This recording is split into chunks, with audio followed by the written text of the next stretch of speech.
I'm going to call the meeting to order. We're going to do a pledge of allegiance and a little moment of silence. I pledge allegiance to the flag of the United States of America and to the republic for which it stands, one nation, under God, indivisible, with liberty and justice for all.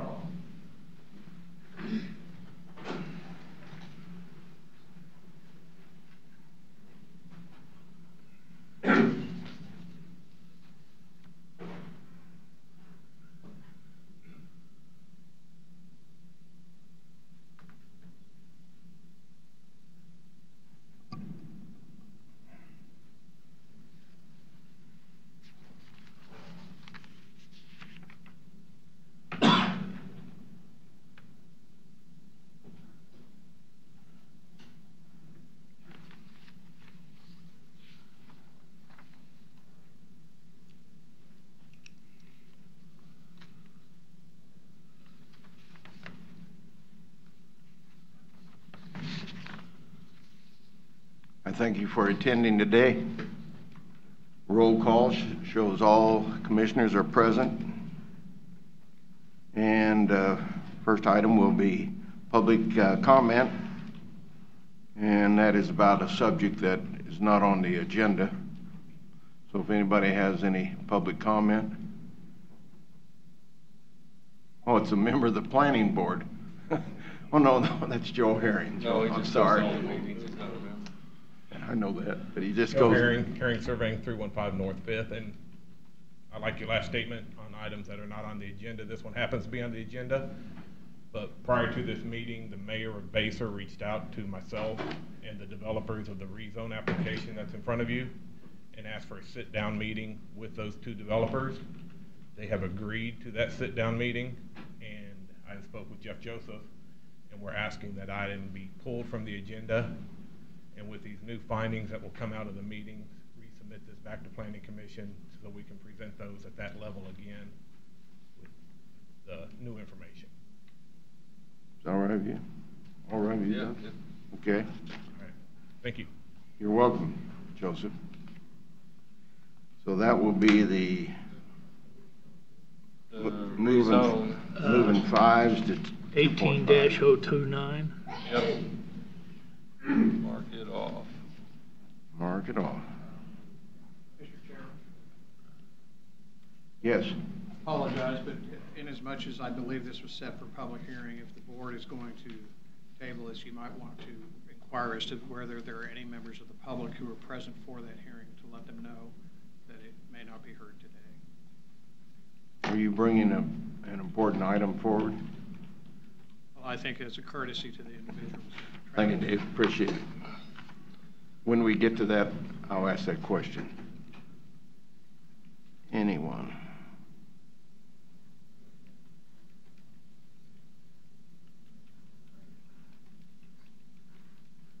Okay, very good. If there's no more public comment, under administrative business,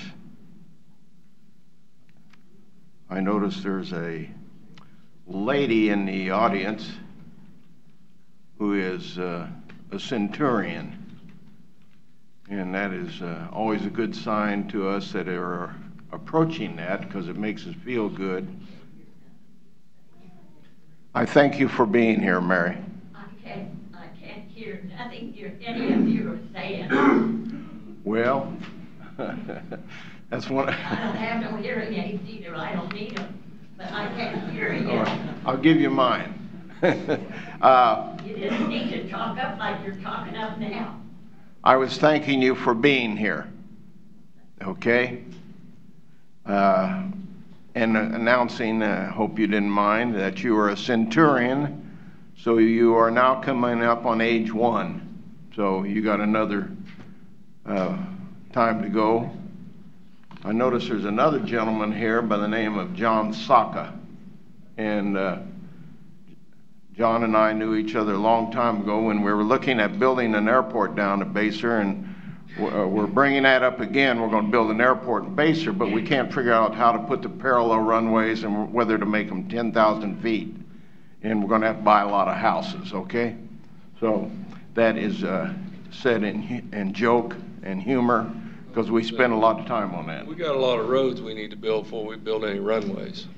Is that right? Yes, sir. We can't use runways as roads? No, we can't. Well, they do all the time. Okay, anything else under administrative business? Last week, the board had made an inquiry about the quarry down by Tonganoxie, the county quarry, if we could extend the inspection out to a half mile. They did reach out to Hams. Hams is willing to do that. The cost would be about $7,700. Just want to bring that to the board's attention. If you're okay with that, then we'll have them proceed. Cost is going to be what? $7,700 to extend it out to a half mile from the quarter mile that was originally agreed to. What creates that cost? The They have to pay pre-blast for the assessment. inspectors to go out and do the full inspection Oh, of okay. all the homes. Was there a letter sent out before, that was, and I wrote that down somewhere, it was in the minutes, I think. To the people who are within a quarter mile that own the property within the quarter mile, they have been contacted, and the inspections have already started on those properties, the ones that wanted it. To take it out to the half mile, which was discussed, would be $7,700. They're willing and prepared to do that. We just have to authorize that expense. Well, the question that came up, though, Commissioner Smith inquired about the blasting at the quarry.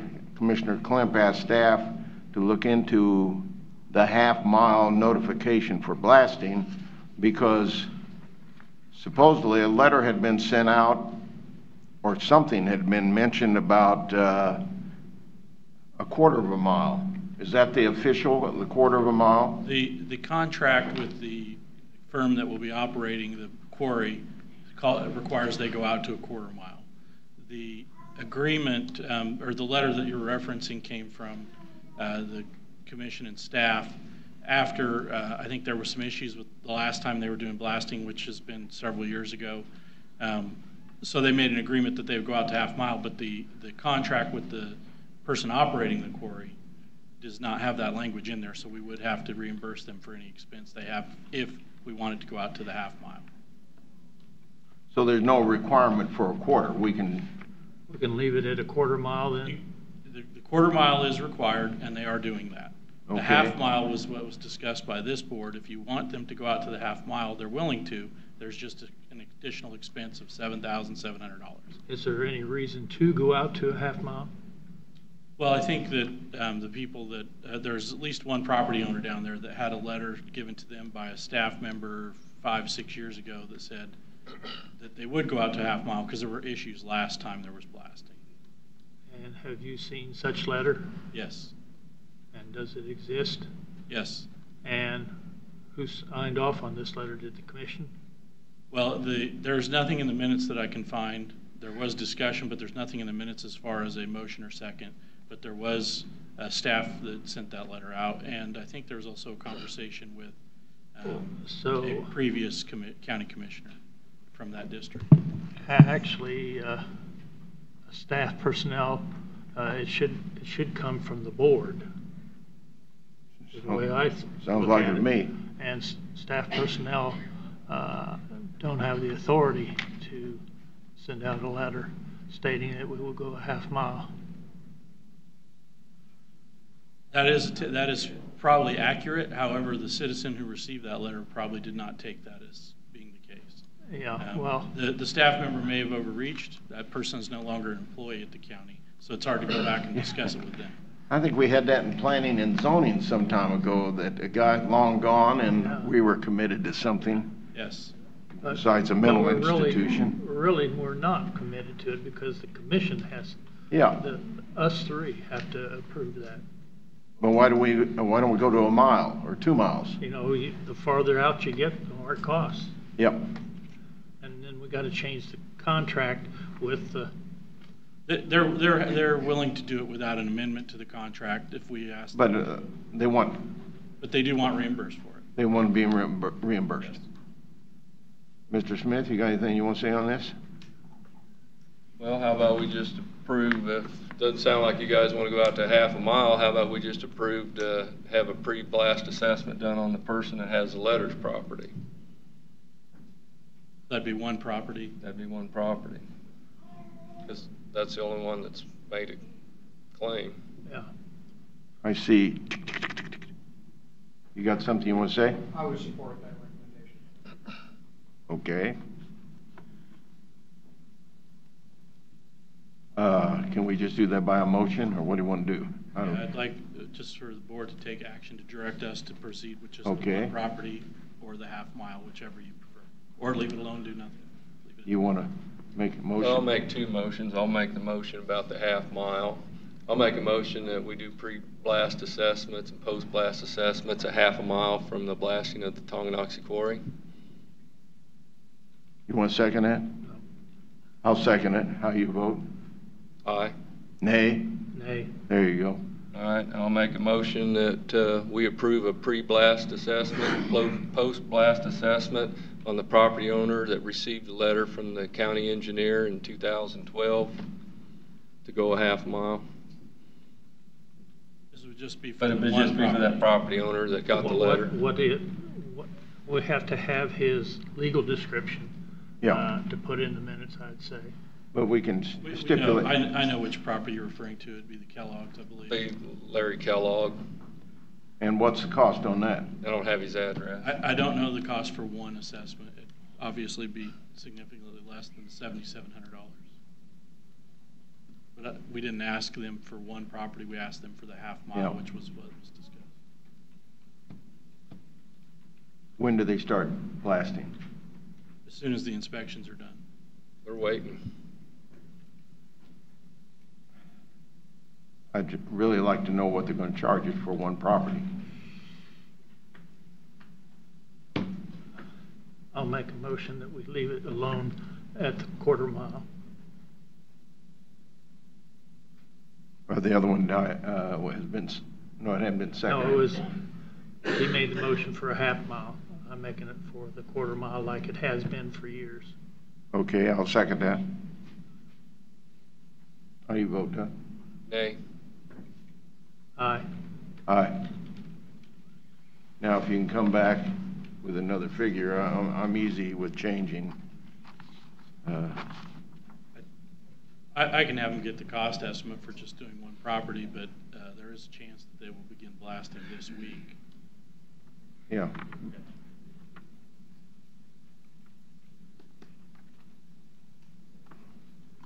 Okay. So the consent agenda, any other questions on the minutes?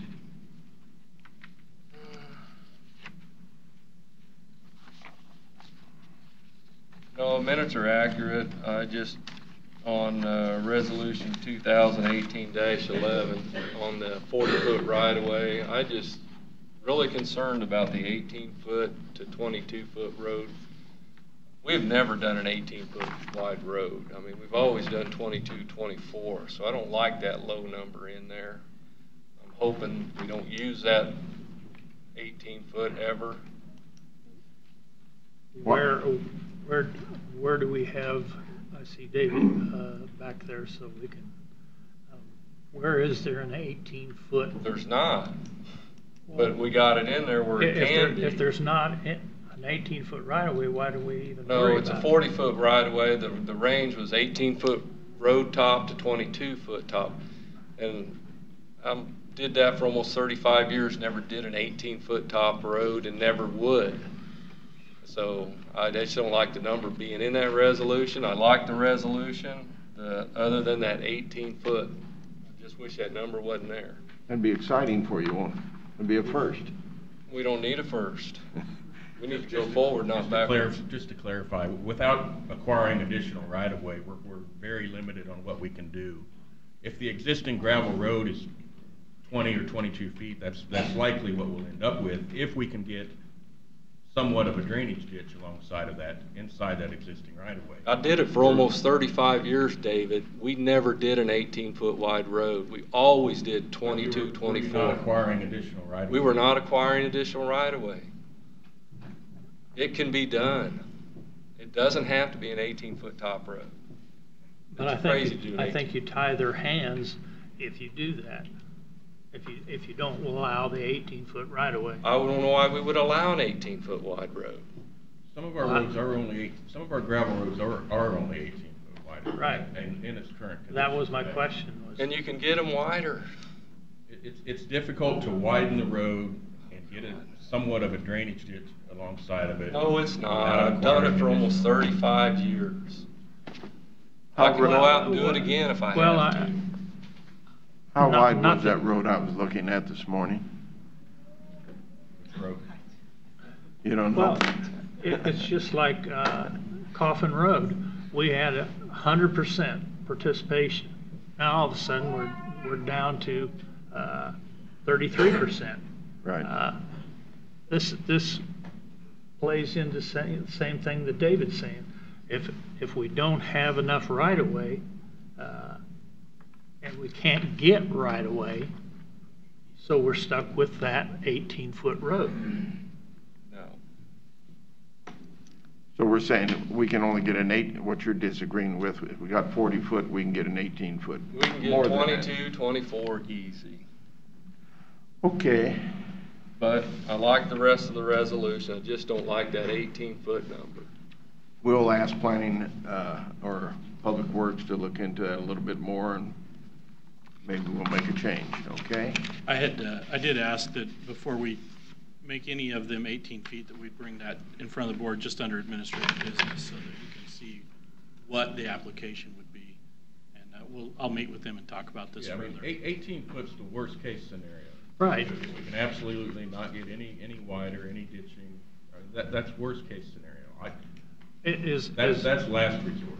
Is there a road out there that you know of that's less than 18 foot? Not off the top of my head. No. Yeah, I wouldn't think so either. Pretty soon it's gonna be a one-lane road. Yeah, some of our gravel roads are narrow. Does that satisfy you? Yes. Thank you very This much. board would approve any 18-foot wide roads.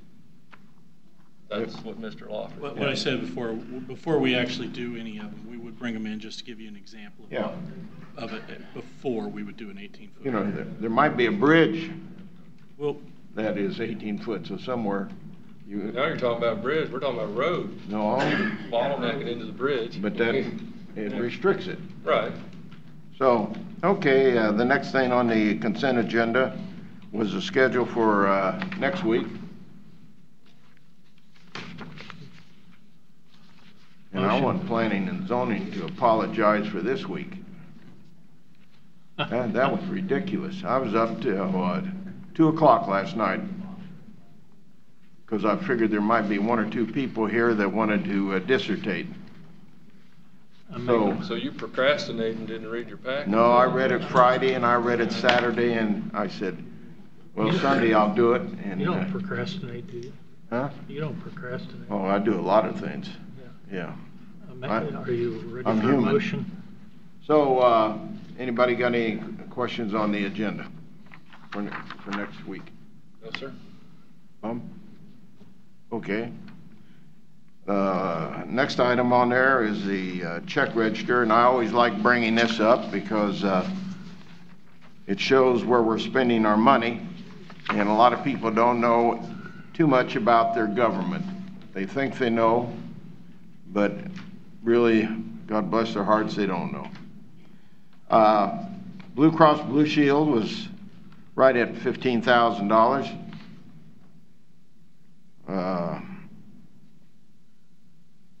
No, excuse me, that was Rock. I'm gonna change my name to Rock. We put a lot of rock out there. The Blue Cross Blue Shield of Kansas was $206,000. Delta Dental on page 2 was $18,000. Also on page 2, there were court costs of let's call it $9,800. That's a broad term. What are court costs? Any thoughts on that? well, what's that? Court system. Yeah, that comes through courts. Anything that's associated with their court costs, like, could be parts, not jury paid to the jury, but any costs associated with that. You know, they did bring in the grand jury that they're using. So, Okay. anything that's related to the cost of operating the court. And then rock falls in again at $12,000. Why do we have all this redaction? Those are names of people that would have been like either testifying in a court hearing, so they're reimbursed for their costs coming in and testifying, but their names are redacted. They're not jurists; they're actual witnesses. That's the first time I've ever seen it. My two, I've We been here a don't have long that. time. We and don't I have haven't- that cost very often, but that is, we redact those individuals. You think the federal level has caused this? Now everything's going to be redacted? Well, I think we do that to protect these people's, Yeah, because Oh, this I is think- out on public. that's a good idea, because I saw something the other day where a gal was killed, and the guy traveled 500 miles to get her because he was being tried for raping her. So maybe it's not a bad idea for witnesses. And it wouldn't be a bad idea even for jurors. And some of those are jurors, as I look through there, some of those are the jurors too. The witnesses and jurors.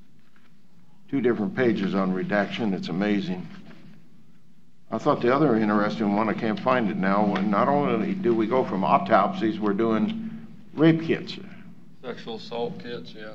Oh. Yep, sexual assault kit. $5,800. It's amazing how much money we're spending on the courts, and of course the whole check register came for this period, $464,000. If anybody ever wants to look at that, I'm sure they can get a copy. And the last one will be to approve the OCBs. There's only one of them, so if I can have a motion to approve the Motion to consent approve agenda. OCBs. Okay. Was that for the Motion. consent agenda and the OCBs? Yes. Okay, I'll second that. Okay, it's been moved and seconded. How you vote? Aye. Aye. Aye. Very good. Next item is approved case number, That's part of the consent agenda. oh, that's right. Thank you very much. I love corrections.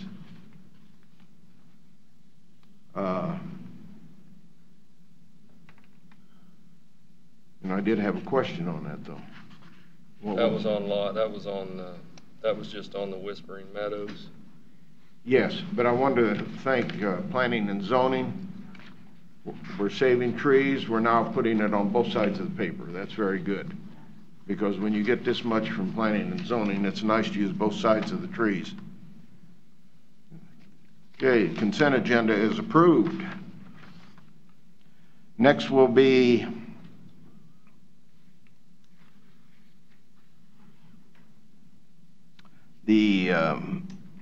to approve an agreement for termination of county leasehold interest in the Idecker Quarry property. Mr. Chairman, members of the commission, good morning. Commissioners, I've prepared through negotiation a proposed lease agreement, which I've presented to you. This is with respect to the property commonly known as the Idecker Quarry up on 73 Highway. The county has utilized that for many years, but no longer has need of it. In discussions with the leaseholder, we discussed how to have the county honor its obligation under the lease to remediate the property, that is, restore it to more or less to its original condition. It has been agreed that the property owner would accept that responsibility, release the county from that responsibility for the payment of $25,000. In discussions with Public Works, that is believed to be very advantageous to both parties. I'm not sure if Mr. Schmidling is present this morning, but I would ask that the board authorize the chairman to execute the agreement. I'll obtain Mr. Schmidling's signature, have it recorded, and arrange to have the payment made to Mr. Schmidling. Any thoughts on that by either of the commissioners? No, I've been around it for many, many years, so Yeah, Bob drives by it every day, so Yeah. I That think is- this is the Basement, James Schmidlin, Is that who that is? Used to build basements? Yeah. Okay. Ready for a motion, Mr. I'm ready Chairman? for a motion. I'll make a motion, we approve the agreement for termination of county leasehold interest in the Idecker Quarry property for $25,000. Second. Been moved and seconded. Any discussion? How do you vote? Aye. Aye. Aye. Mr. Chairman, I'll need your signature on that document before you leave this morning, but I'll present it to you later. Yeah. I think I marked on mine, so you probably ought to, I have. okay. And now we get into planning and zoning.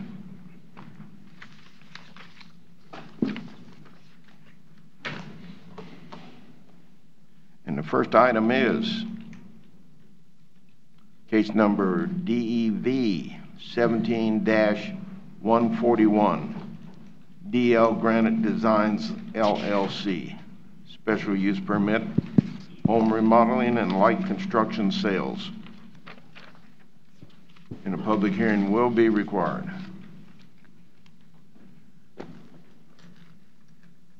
Good morning, Chairman and Commissioners. This is case number DEV 17-141, an application for home remodeling and light construction sales, a special use permit for DL Granite Designs.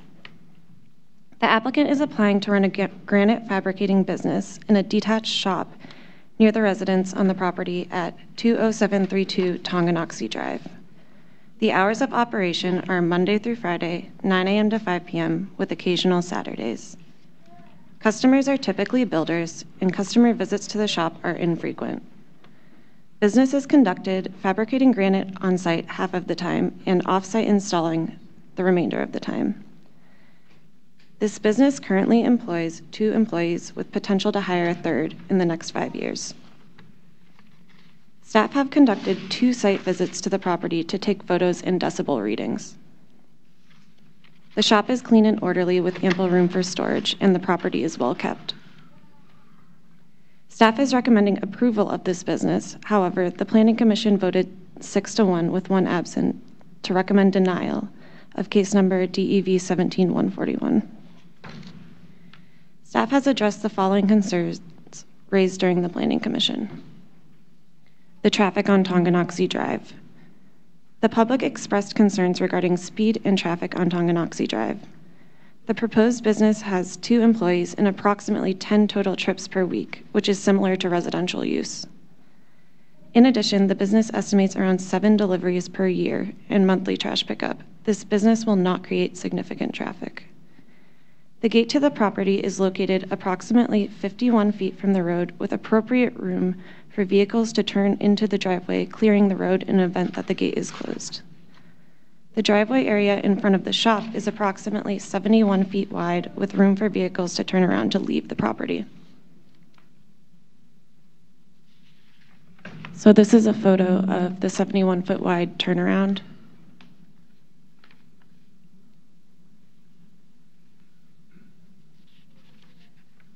Noise levels are another concern expressed by the public. Staff has added a condition which will limit the noise level to 60 decibels. On May 22nd, staff conducted a site visit during working hours.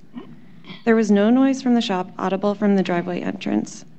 Staff measured 31 decibels, 25 feet from the front of the shop, while workers were running machinery inside.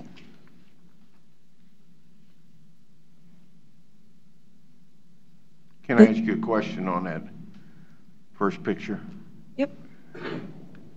How is his approach chip and sealed? Is that what that is?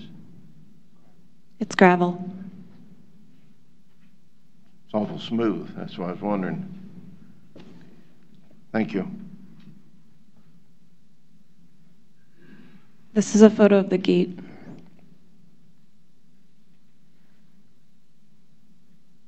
Another concern raised is the aesthetics of the business will affect the neighborhood. Staff visited the property and the shop is clean and organized. There's additional storage of granite behind the shop, as shown right now. The storage area is not visible from the road.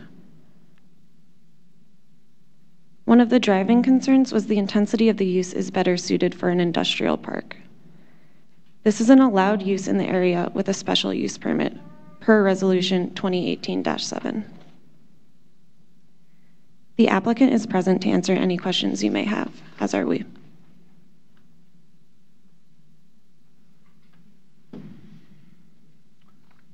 Okay. Do you want to discuss first or to have the public? Well, does it often that the staff recommends a special use permit and then the planning commission denies it? Usually it's not normal, but in this case, the planning commission did not hear all the solutions to the concerns that was raised. That's why staff went out and we actually checked the property and made sure that all those concerns were identified.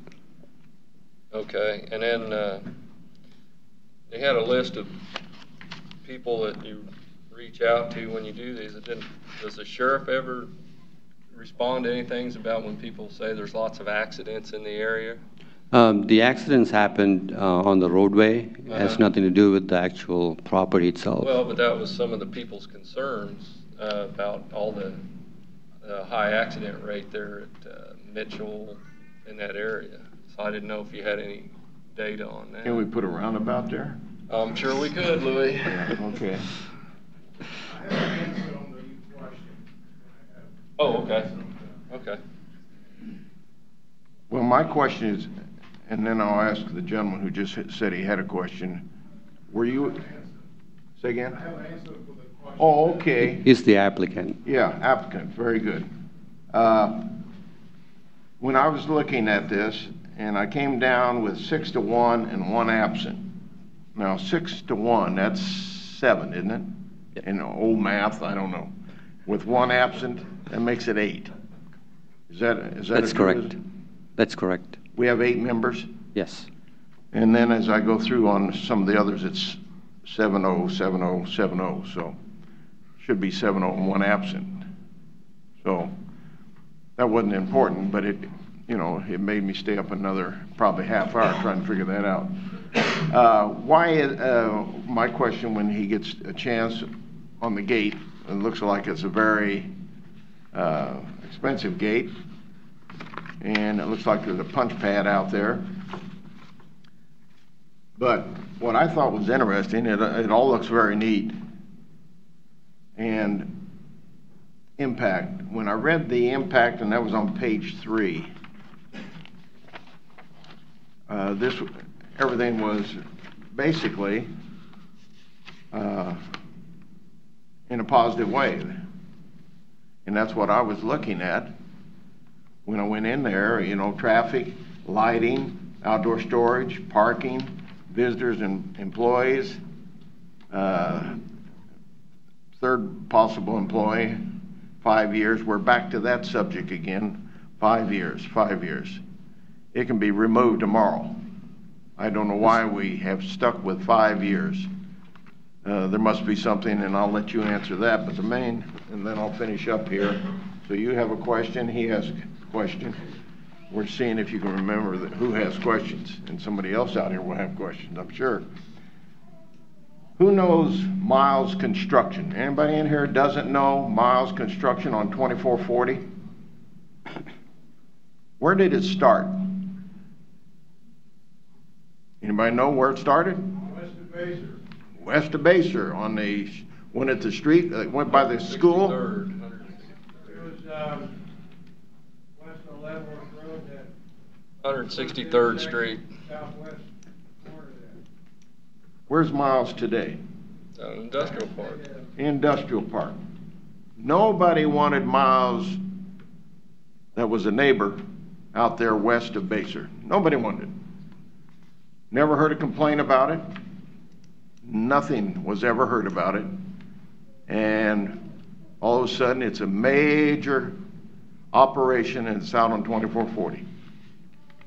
So I think it's interesting that staff said didn't seem to be any problems. Planning and zonings, they thought differently, except for one person and one absentee. But I always like bringing up Miles because I was on the commission at the time when we allowed Miles to have a special use permit. Somewhere they reach a time where they are capable of moving into an industrial park. That's a big deal. That is a major deal in today's society. And if you've never had a business, I was the first one in what is now the industrial park in Leavenworth. It wasn't an industrial park then. I went out there on a special use permit. Actually, they rezoned for me. So I always think that's interesting. Storage box wouldn't be what it is today if that hadn't been able to be done. So the two people that I asked, you have any? Well, I just had one other question. It says the city of Tonganoxie is approximately 2 miles away from the property. Was the city of Tonganoxie contacted or notified of this? Being, you know, we kind of honor the 3-mile radius. Since this is a small business, we did not contact them. You have any question, Bob? Well, I was going to ask the same question Okay. Doug did because it. You can ask it a different way. Yeah, Maybe we can get a different answer. maybe we'll get a different answer. Yeah, I love life. That's beautiful. Okay. Before we open it up, we'll allow you to answer the question. Because, I'll answer the question about the 5-year limit. yes. That actually is the approval process that gives the applicant the right to conduct the business according to all the conditions that the commission approves. So that way, you know, they're making an investment on this property, so that gives them that peace of mind that, you know, if they agree with all the conditions, then they can be there for 5 years. And we had some conversation about changing that to 10 years. The commission has done that also. What became of the gentleman who said he couldn't, some time ago, before I was relieving Mr. Graber, that said that he needed in a longer term so he could get a bank loan or a financial loan? Correct. I think that one, the commission approved for, I believe, 5 years, and they opened the business, and I heard good things about the business. Thinking is good, but I know there have been some that have been made longer than 5 years. Correct. So it would be nice, and that's what I've tried to do since I've gotten here. Our job is policy and budget. That's our job. So I would like to see, personally, you like 5 years? Well, on a beginning business, it depends on the investment in the business. I mean, if somebody's going to come in and put a significant investment, you can't do that in 5 years. Like some of these barns, the venue barns, the wedding barns, stuff like that. Yeah. Right. That one down on County Road 25, I went to their open house. They've got a lot of money in their facility. Oh, yeah. And you sure wouldn't want to do that for 5 years. But the interesting thing is, they can be shut down the day after. Absolutely. So If the you 5 years violate doesn't any mean of the anything. conditions, you can be shut down. Yeah, but the 5 years doesn't mean anything. I would personally like, and I don't know, you want it to remain at 5? I'd like to see consistency. It makes it easy to do policy if we have consistency. I'd like to see it remain 5 for new business. Depending on, of course, again, Okay. I agree, like Doug said, it depends on. You want it at 5, there we go. The That's cost, simple. That's simple. the cost of it. So, now, any other questions by us or staff? No, Then I'd like I'll to hear open from it. everybody. I will open the meeting to the public. All those in favor can speak first, and we do have a question up here for you to answer. Can I speak first? Yes, if you're in favor of it, you want to Yeah, I am. why don't you come up here and.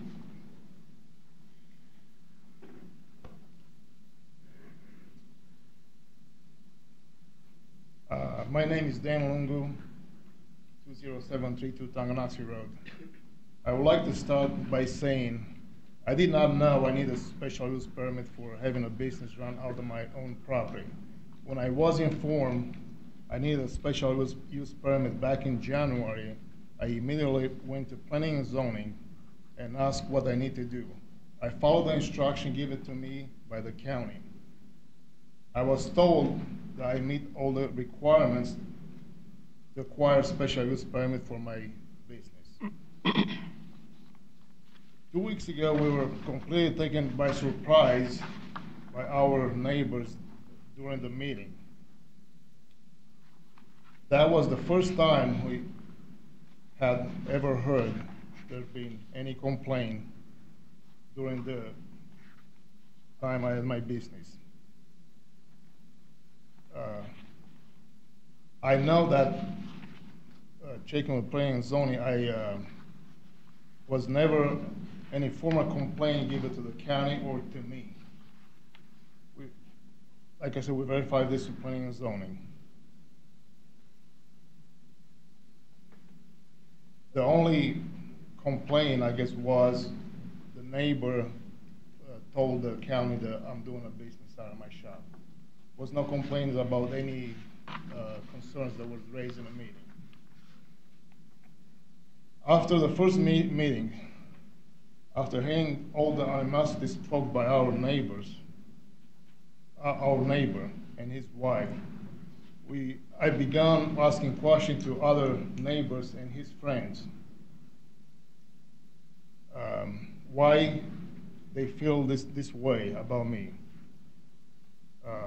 We were told a couple different things. First, we were told that the neighbor believed I had called the fire department back in the fall when he was burning debris on his property. And I want to say that, and I would like to prove if it's a way I did not call fire department.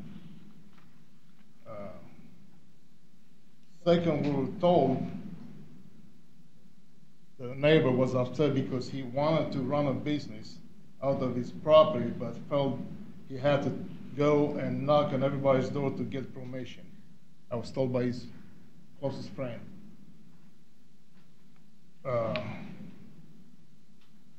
Our understanding is after this, the neighbor called planning and zoning, and I do not believe that a neighbor garage should be playing out in a formal meeting. If the neighbor has a problem with me, I felt he should come and talk with me about it. I strongly disagree that his animosity towards me belongs in this room and has anything to do with my business.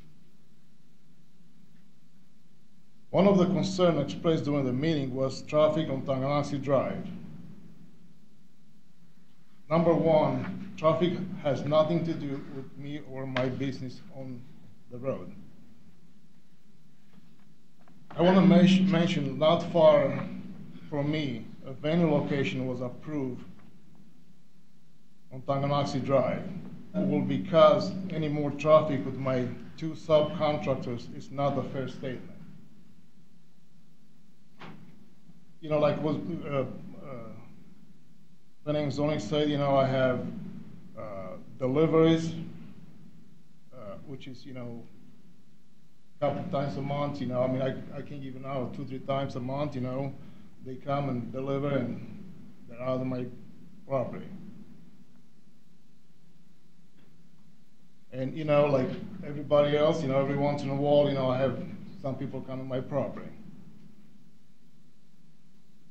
I want to mention that nobody picks samples out of my shop. They do that at a realtor office or warehouse in Kansas City, not at my place. And I want to express that I do not sell granite out of my shop.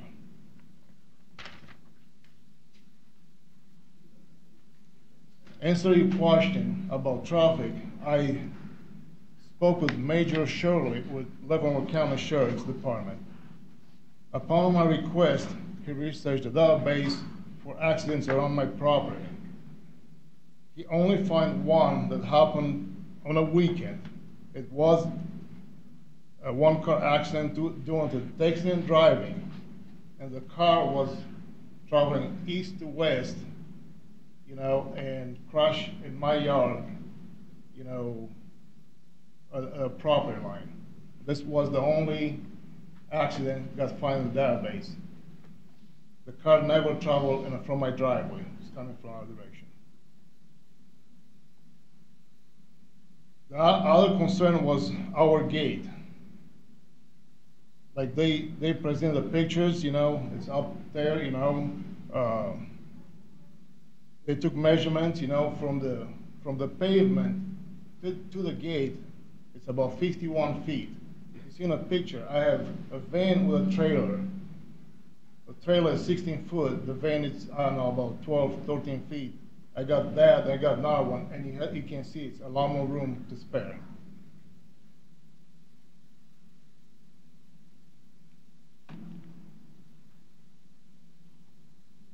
And what they mentioned also, the driveway in the front of my shop.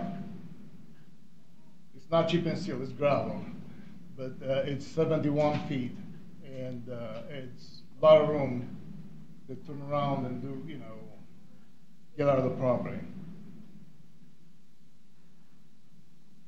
And also I want to bring up the fact that this is our personal home, and we have adding some stuff like black dirt, landscaping, outdoor fireplace, fences, and other things that maybe increase a little bit of traffic by subcontractors coming in, you know, doing that type of work, which is nothing to do with the business. Another concern was the noise level, which they, planning and zoning addressed it. You know, it's no noise from the property law, the property lane, which is required by law to take the decibel noise, and it's no noise.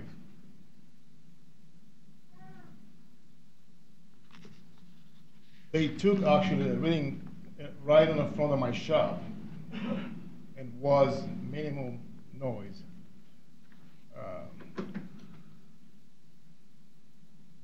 Also, they mentioned, you know, my property, you know, you guys probably drove by, you know, it's very clean and organized.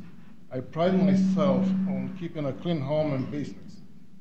The picture speaks for themselves. I have people telling me that drive every day on Tanganyika Drive. This is one of the nicest property in a county. Also, I want to mention that this type of business is allowed by Lebanon County with a special use permit per resolution 2018-7.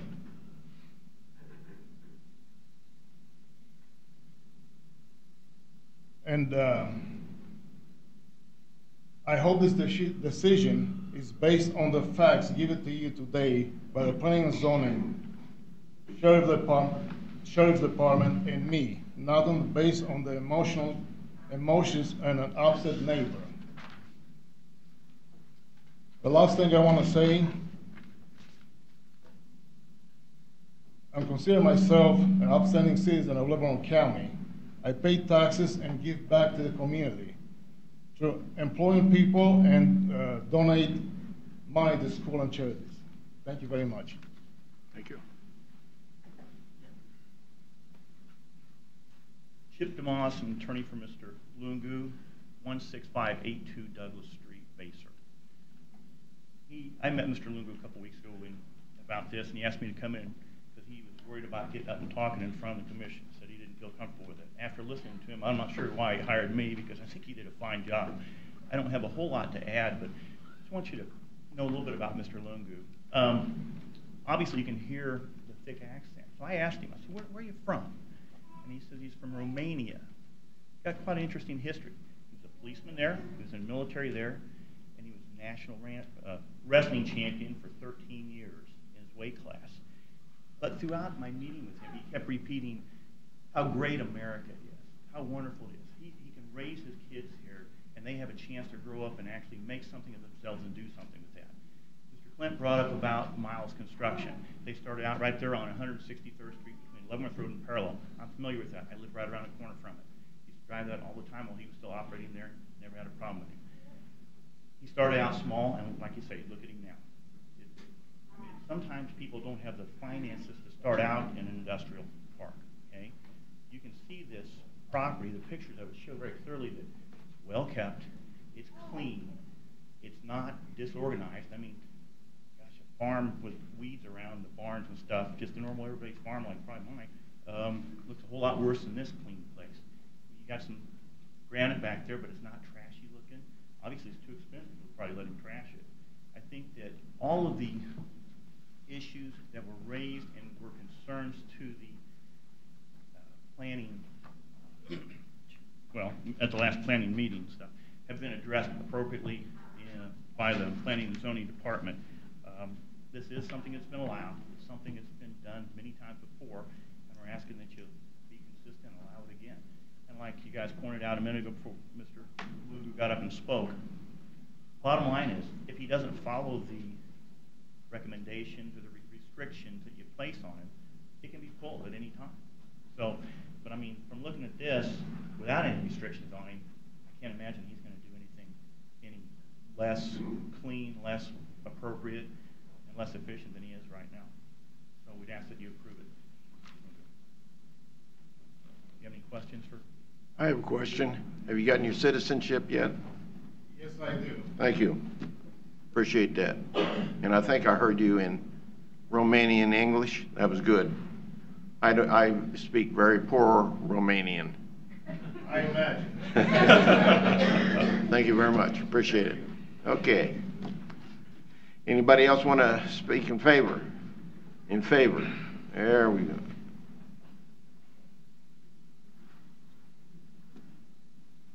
My name is Brian Manson. I'm Dan's neighbor at 20716 Tonganoxie Drive. I live just to the southwest of him. I'll basically back up what planning and zoning said. In my time out there, my house is about 700 feet from Dan's, and I think I'm the closest neighbor to him, if not close. I've heard no noise whatsoever out of his shop, no cutting, no grinding, no nothing like that. No dust issues whatsoever. He keeps a very clean property. I've actually been inside of his shop in the last couple weeks, and the whole shop is spray foamed on the inside, which probably helps with the noise. Like he said, he's a wholesaler to builders, so there's no showroom there. There's no retail business going on that's going to have traffic come in and out. He stores his granite behind the shop out of sight, so there's no unsightly stuff in front. And I just don't see any reason why he shouldn't be approved for a special use permit. Thank you. Anybody else in favor?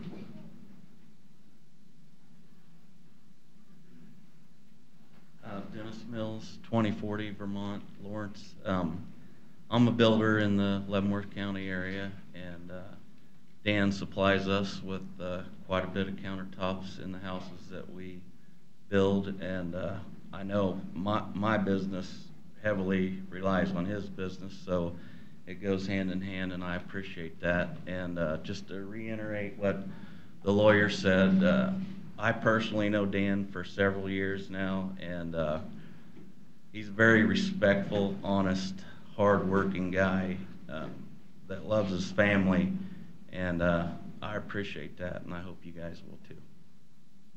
Question. Yeah. You in an industrial park? I'm not. Are you at home in your business? My business is out of my home, yes. And what is your business? I'm a general contractor. General contractor. Okay, thank you. You're welcome.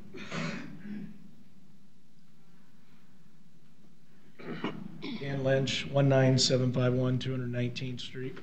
Dan supplies most of the granite for the homes that we're building in Leavenworth County. Just again, to say he runs a very clean operation. Beautiful property. If you ever drive by it, you can't help but notice it. It's one of the most beautiful homes in Leavenworth County. Throw Steve Miles in there too. Pretty good. Anyway, he just does a great job, clean operation, never have any problems. Most of the picking for the granite that happens is done at my office, which is in Tonganoxie there. And just wanted to say he's a great guy, so you should approve this. Thank you. Good morning. My name is Jennifer Lungu, 509 12th Terrace, Tonganoxie, Kansas. I am Dan's ex-wife. I have known Dan for 17 years, so this is actually more of a personal testimony for who he is and the way he does things. He's always been very considerate of all of his neighbors and those that live near his property. I have house set for my parents that live at 20682 at 195th Street, and I have never heard any noise from anything that he's doing in that shop. He does everything by the book, from becoming an American citizen, getting his citizenship, to having a business on his home property. He's not trying to do anything that anybody doesn't know about or trying to get away with anything as far as paying taxes or anything that a lot of people try to do.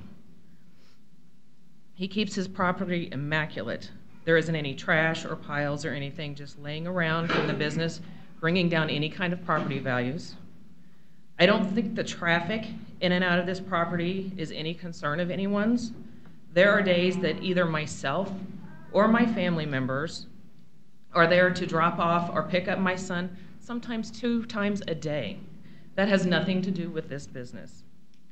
The only way anyone could possibly know about the amount of traffic is if they are sitting by a door or window with nothing better to do than watch. The property gate, I think, is the most ridiculous part of this whole proceeding. I think it is a beautiful addition to the property, the so-called final touch. The complaint that people can't get onto the property to turn around, I think, is insane. Whether that gate is to keep people out or to protect the family that's there, or neither or both. It is the right as the property owner to have it, and no one has any right to protest it. Furthermore, this property and the way it is kept should be an example of the potential of all of the property in that area. The planning and development show what can be done when someone with a vision owns it. It is not like the property across County Road 5 that looks like a dump site, which the county has allowed. Thank you. I thought it was interesting on the gate. There might be something that, do emergency people have an access? That's, I know we give access to the police and the fire. They have a code, so. Yeah, I'm willing to do that, and I was ready to contact, after this meeting, everybody, the police and fire department, and authority, they can have my code. You can have my code if you're a good citizen and good intention. You can have my code. I don't keep nobody away from my place with a gate. Before I put the gate, my wife being home with my kids, and there were people driving in our drive again on a car, and I was cold. Damn, there's people here, and that was kind of being on the road. We put a gate for our security. Anybody that consider me a friend and I'm a good people, they can have my code. They can get it. Okay. I want to mention that the gate usually is open in the day time. In the night, no, I'm not keeping it open. Yeah, I agree with that. Okay. Now, for those that are against. I think there's more in favor. Say again? I believe there's more people in favor that still need to speak. Well, let's see. Ichi, ni, san, young, go, roku, shichi. Oh, I lost track. Okay. Now, still in favor? Yes, I am. Okay. I ask that you approve it. I just echo what my daughter said, and I live at 20682 195th Street, and I've never heard any noise coming out of Dan's property or had noticed any. There's more wrecks on the curb up there by Budanowski's old farm than there is anywhere close to Dan's property. And I just wanted to let you know that I ask you to approve. Thank you. There's one thing about the negative, if you want to look at it as a negative, the people that are against something, at least they bring forward some ideas that are incorporated into to help for the smooth flowing of it. So thank you for, now, any more positives? Okay. I'm Marcia Kalovich, and I'm also a neighbor to the Lungus. I just want to reiterate, they build a beautiful property, they run a very clean operation, they're out of that business, and that's what helps all of us is to make improvements that impact the community in a positive way, and I believe that their property and their business does that. Just to address a few of the concerns that were brought forward, we're in and out of our property numerous times a day. We're also occasionally at the Lungus to pick up our grandson, and I have never noticed any additional traffic on County Road 5 due to the business. County Road 5 is a very busy road between Leavenworth and Tonganoxie, but it's just not, it's not reasonable to say that that's improved due to this business, or increased rather due to the business. We also don't hear any noise from our house, and we live kind of catty-corner, not very far from them. We hear more noise probably from what's considered the norm in a little bit of a rural area, which is four-wheelers, chainsaws, farm equipment, and those kinds of things. And when I say more, I mean we hear that kind of noise and don't hear Dan's noise at all. So I just would like you to consider that his business is a positive, and he's done a very good job of making it a improvement to the community. And I would suggest that other people that want to do the things that would want a small business or want to apply for permission would be as positive and as meticulous as he has in trying to make that happen, and would ask that you do approve that. Thank you.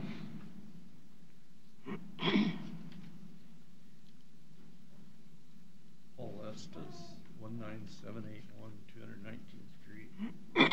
I travel this Tongi Road quite a bit. I have never seen or had any concerns, traffic problems. I'm in favor of the county passing the special use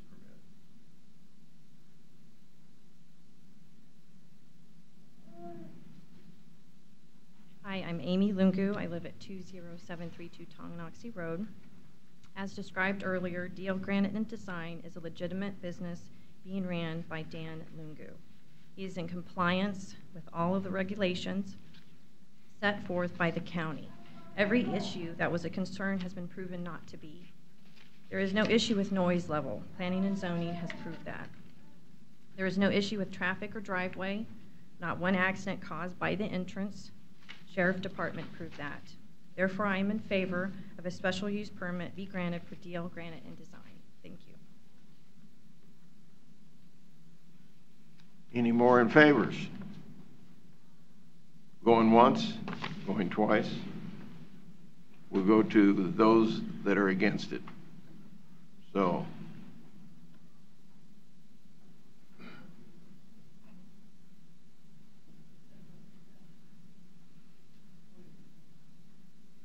Ed Dobbins, 19731 Mitchell Road.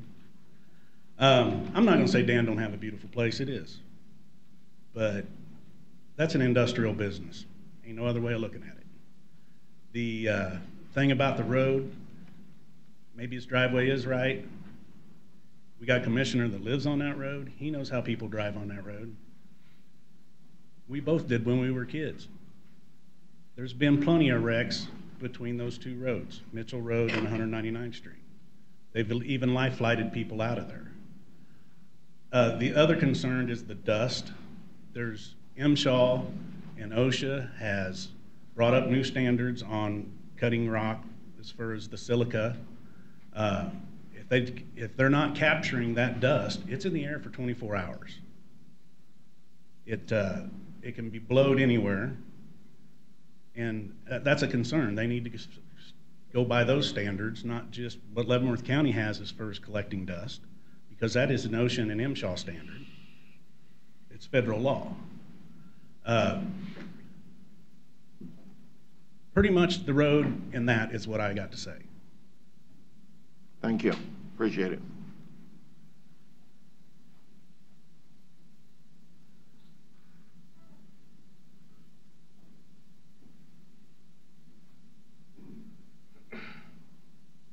My name is Anna Mary Landar, and I own some property close to where they are, farm property. It's been farm property for all these years.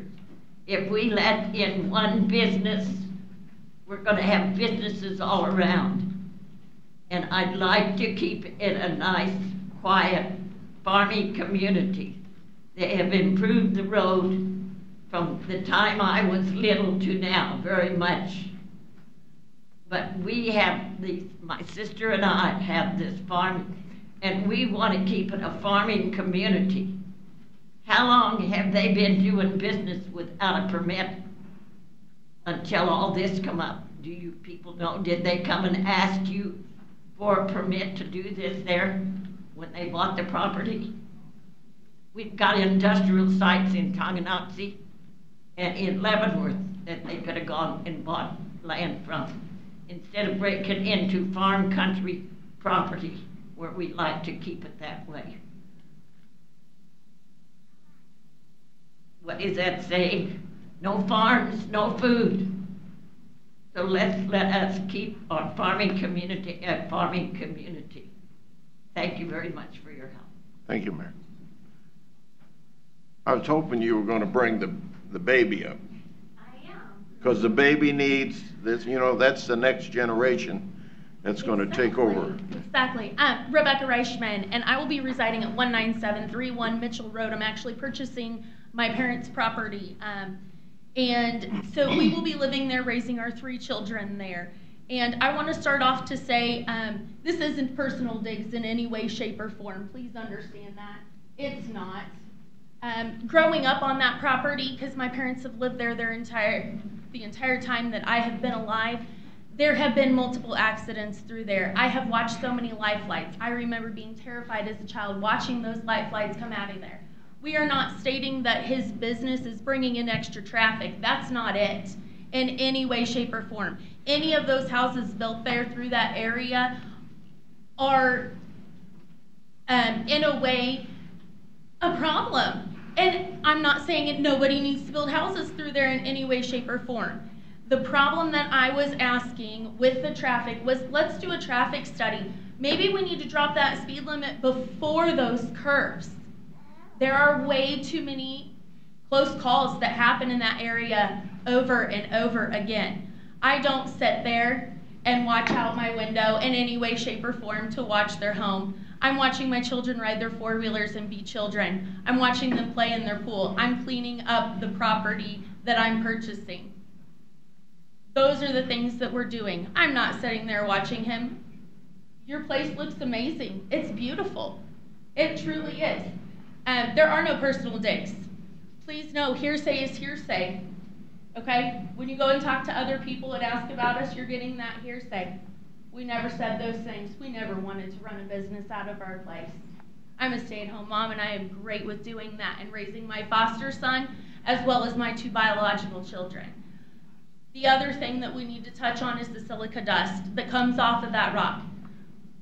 We are asking to make sure that it is being done correctly, that the standards that OSHA is setting out there, that is being done correctly in this facility to make sure that those dusts are not going airborne. If I wanted to live in an area where those dusts were airborne, I would go live in the industrial park so that my children could breathe those dusts. I don't live there because I live in the county so that my children don't have to breathe that kind of stuff. It stays airborne for 24 hours. The lung problems that silica dust cause, we need to think about that as we're approving these type of businesses out in our counties. What is it going to do to our farmland and our food out there when that dust settles on it? That's a question and a concern I have. You know, as this business grows, which it's going to do because he's doing very well for himself, and I'm very happy for you. I truly am. I appreciate So, you know, we need to think about those things. I'm not saying that the extra traffic was brought in by you. That road is a filter from Leavenworth to Lawrence. It is, it always has been. And people fly. We need to look at the, you know, there's wrecks that have happened there. I've watched so many cars go through the white fence, just what, 2 houses south of him. It happens. Like I said, the life lights. I can remember 3 out of that field growing up. It's not a good area to have extra turning. We're going to have the upbuilded houses, so we need to look at the road through there. Those are the things that we were asking for. I think he did good because he only objected to one thing. Oh, he only objected, what did you object to? Yeah. So you're being out on that, did you call him out now? You know, it's interesting. I look at accidents. I hear the bovine substance. That's another way of saying something. People talk about accidents, how to prevent them. The safety of, and I'm not saying this about you, the safety of children, that always comes up. It's unsafe for the children. Children, there's so many things that come in, but accidents, to me, are created by an inactive police. Now that happens to be the sheriff. He gives very few tickets, and I'm not picking on him as a person necessarily. All sheriffs do the same thing. They got to get reelected. If you would put out a ticket that is $1,000 to some person that wants to kill somebody, wreck in Kansas City area the other day, nobody had their seatbelt. 3 died, 1 lived and is in major condition. We want certain rules, but we don't want to be enforced. Why people would speed on any road, I don't know. I didn't speed when I was 16 years. I had 1 drag race, I'll admit to that. But the car wasn't geared for that, okay? It was a 48 Chevy, not much gearing for racing. And then I figured, you know, I buy the tires and I pay for the car, so that wasn't a wise thing to do. So if you have a speeding problem, please contact the sheriff, okay? Oh, we have for over the years, all the time, consistently. And nothing is done though. No, nothing is done. Yeah. That is why one of the main things that we did bring up is a traffic study through there. See, I mean, it's bad through there. Right. They come down that hill to the north, Mm-hmm. and they hit those bottoms, and it's, let's see how fast we can Right. get till we get to those S-curves. It's not a good area. But I'm not picking on this sheriff, I'm picking on all sheriffs. Oh, yeah. All sheriffs. You know, I love Lansing, you know. There are certain times you better not go through Lansing at a high speed. So. That's all the time. Say again? That's every day. Oh, yeah. That's all the time. And that's good. That's what it's supposed to be about. You know it. So, I appreciate your inputs, but please, everybody who's listening on the TV or where they listen to it, get a hold of the sheriff and say, see, another problem with the sheriff, when he gives a ticket, we don't get the money. Did you know that? No. It goes to the state. So, that's another thing that's bad. If the sheriff got the money to be able to use by the county for his budget and other things, it'd be run a lot differently. But the state, in their overall intelligence, which I don't know if they have, they take all the money because supposedly they're now in charge of the courts and all that, and we pay the bills. So, thank you very much for your input. Make sure he goes to a lot of meetings, okay, especially when he gets a little bit older. Hello, my name is Jesse Dobbins. I live at 19725 Mitchell Road, and I was just accused of being a nosy neighbor. They built their home, and it faces my backyard. I do all my mowing, and I do watch things that goes on there, but I have never said anything against them, other than why did they put their shop in before they ever got a permit to do it? Why didn't they people be allowed to say yes or no, we want a shop there before they even put it in? They put it in, spent all that money on it, and didn't even have a permit and worked there for over a year. He claims he don't make any money. How in the heck can you run a business and not make any money? Not sell anything? Yep. That don't make sense to me. And Well, I'm not being a nosy neighbor. I do stay out in the yard. I sit on my patio and their house faces my backyard. So what am I supposed to do, hibernate in the yard?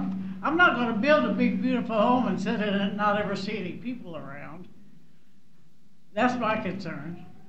And Well, I'm sorry if you think I'm a nosy neighbor, but I am not. Ma'am, I didn't say nothing about that. She did.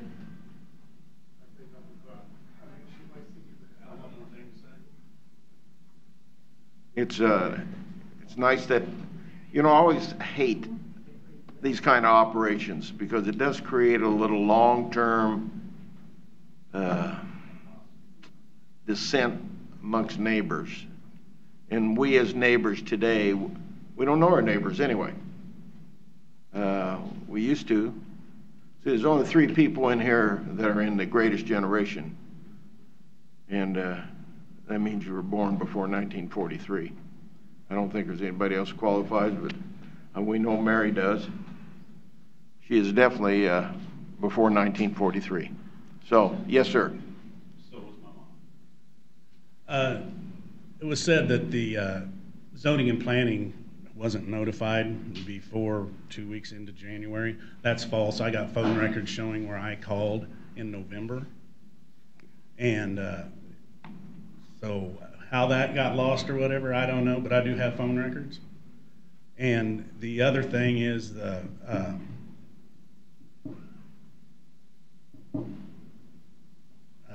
you sure you're not in the greatest generation? Yeah, well, I'm getting there. We'll just let it go at that. Yeah, it does.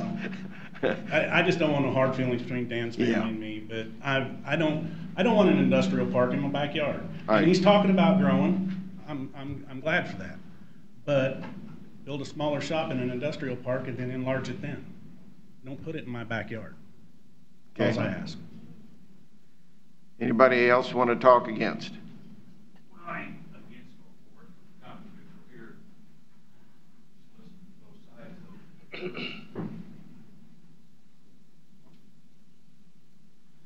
Glenberry, District 1. I would say probably part of the animosity that I see is because a man operated a business without having special use permit. I don't know how long he's been in business, but if he's been there a couple of years, whatever, that's just a thorn in your neighbor's side that knows they didn't get a questionnaire mailed to them when you first started. That's part of the process of getting a special use permit. All your neighbors get notified you're going to do it. Your neighbors weren't notified of that. So here you are coming in after the gates open and the horse ran out. Now we're going to try and fix things. The Planning Commission has voted this down. They've come to you and want you to overrule what they say.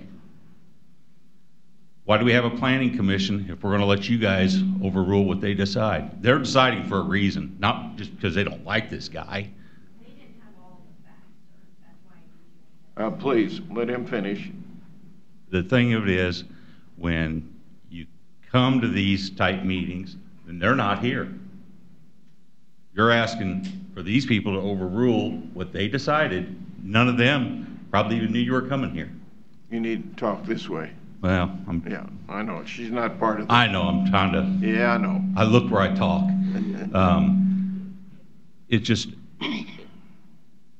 I see what they're trying to do, and I see their neighbors' complaints about it. I understand that. They got some concerns.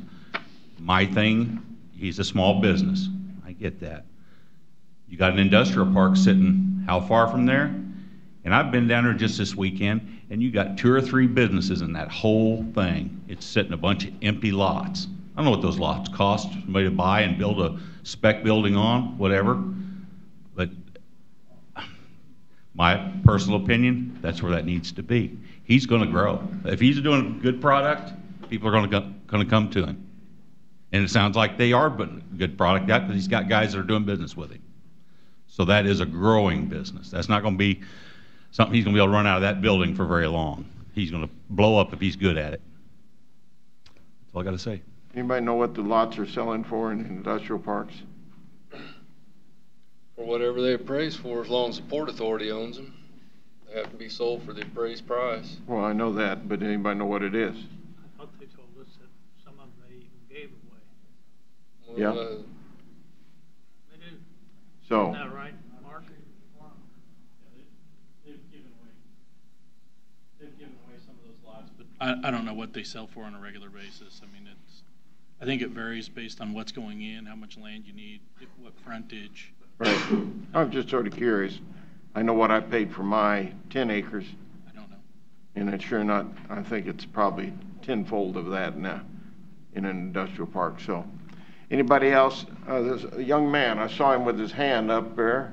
Did you want to say something, sir? Don't ever raise your hand. Unless you got something to say. Okay, I like that though. Anybody else got anything against the process? Well, I'll close the meeting. I would like to give some answer of the concern that they said that. I touch up on those, but I don't know if they didn't pay attention, but I did touch most of the stuff that they were concerned about. Is that all right with you? Okay. I'll put the gavel down. Okay.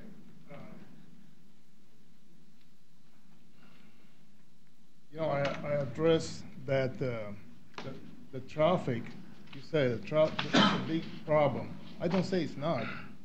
I don't have no power, and apparently you guys don't have any power to do anything with traffic. We gotta rely on the sheriff's department. Right. Right? Right. This was the biggest thing that was, I don't have no problem with my neighbors. I didn't know how far around me I need to knock on the door to ask, you know, and I asked the people closest to me. I did not know I need to go across the street. But, you know, I knocked on his door, nobody answered the door. And actually, I talked to the sheriff, I said, I want to do this, and I said, you know, what I supposed to do? I don't want to be a noisy neighbor. I just want to, you know, ask, you know, some questions. And the sheriff department said, don't feel bad. They don't answer the door for us. This is what I was told. Everything I'm telling you guys is, and you know, whatever, I talk to people that they claim is their friends. I'm not lying. What I'm saying is the true fact I was told. If somebody lied to me, this is what I'm going to tell you guys. Okay. The concern of dust, I'm gonna address that. I don't know, Marshall said about four-wheelers. I'm gonna tell you one fact. 2 days ago, we were in our pool, me and my family, with 2 kids. And on my line of the property, with the next door neighbor, people that were coming out of their place, put their four-wheelers towards my property, and they went nuts. There were clouds of dust. I was in a pool with my family. How you think I felt about that? Not very good. And they were racing on my property line, raising clouds of dust. You think I want to breathe the dust? No. I didn't call nobody because I thought, you know, this is what they failed to do, and I let it go. So I strongly believe it's just an animosity that, you know, I don't know why. They don't know me. You know, the lady says she's afraid to leave, to make a living on Tonganoxie Road because of traffic. I leave my country. I say you live you're afraid of the traffic and accidents. And I left my own country because I was afraid to raise my kids. Right. So, you know, if you're afraid of something, you do something about it. You don't take on somebody else. That's all right. We don't want to make neighbors more mad at neighbors. No. I don't want. I want to address. You know, I'm a really straight. You know, who knows me? I'm the guy that I want to talk about it. But we need to close the pro and con here because it just gets deeper and deeper, and it's couple more things. The dust, everything is cut in a shop. It's cut with water, which it's required by law, and this is what I'm doing. Right. And the accidents, I addressed that. I talked to the Major Shirley. You know, he told me it was one accident, nothing to do with my driveway. So. Okay. And you know the older lady that said, you know, I never said I don't make money. I make money, and what I do, I build a shop where I do, it's on my property. This is the reason I purchased the land, to put there my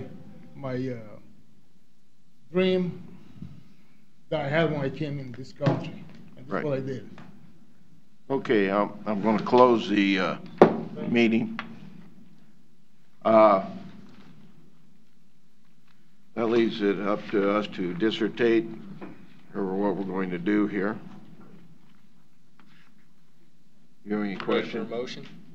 You have any questions or thoughts? No. Any questions or thoughts? Okay. Like I said, I just don't know. I don't think I've seen where staff recommended and the Planning and Zoning Board denied it. Well, I've seen that, and then when I was on the Leavenworth Planning Board, the lead staff member even came to a city meeting, and it was on low-income housing down there in by the riverfront, and he recommended and gave a, what do you call it, personal opinion. So I've seen it done. To me, good, bad, or indifferent. I did like what I was reading in here and what I was seeing. I thought it was very, and I know we've given special use permits to a lot of industries. Mm-hmm. And I don't really see when and believe it or not, I sat there till 2 o'clock this morning reading all this stuff. And I really didn't see anything in the board where they were asking questions amongst themselves. I really didn't see anything that was negative in their thought processes, to the degree that they came up with a 6 to 1 and 1 absent. So. Could I ask? Yes, sir. I'd like to ask just a question. Yes. You say that the Planning and Zoning Commission was not aware of the discrepancies that were they told at a later date? No, sir. What happened was the Planning Commission discussed it, and they made the motion to recommend denial. And all those concerns, what staff did, we went out there and we tried to, provide some answers for all those concerns. And that's what we did. We included that in the report, and it's up to the commission to either, deny or approve or send it back to the Planning Commission. That's what I want to do, is send it back to the Planning Commission so that they can get the information that we got today. This is not an easy decision, but I do think the Planning Commission needs to be informed of all this, and so that's my motion. Well, he wanted to give a motion. I'll second his motion, Chairman. Send it back. Okay. That's a motion and a second. You're going to move in that, what is it? Motion to send it back for. His motion was for case that DV 17-141. So would that be continue, number 5, remand the case back to the planning commission?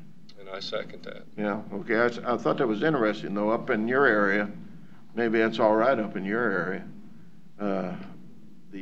Was it a welding shop up there? That was a long period of time they didn't have a permit. Right. And we okayed that one. So I think that's a good motion. Second. How do you vote? Well, any discussion? I just hope they can answer all these issues that the neighbors have on this, to get these all worked out, and address the dust issues that I think he has, but the dust issue would be something that needs to be worked out. Now, what kind of a time is there on this? We'll be on the July Planning Commission meeting, I believe. We'll have to look at the deadlines. We have to publish it again. Then after 2 weeks from that day, then the commission will hear that. And what will come back to us, and do we need to have another public hearing? It's up to you. If you close it, you don't need to open up the public hearing. Okay. But it's up to you all. And we passed something for like cabinet shops, something that says, is that what this falls under? Yes, it's a similar use. It's a use very low cabinet. intensity use is what we consider. Okay. How about the cabinet shop out north of you, off of the, yeah. Yeah, White. Right. White, yeah. So, okay, any other discussion? How do you vote? Aye. Aye. Aye. Aye.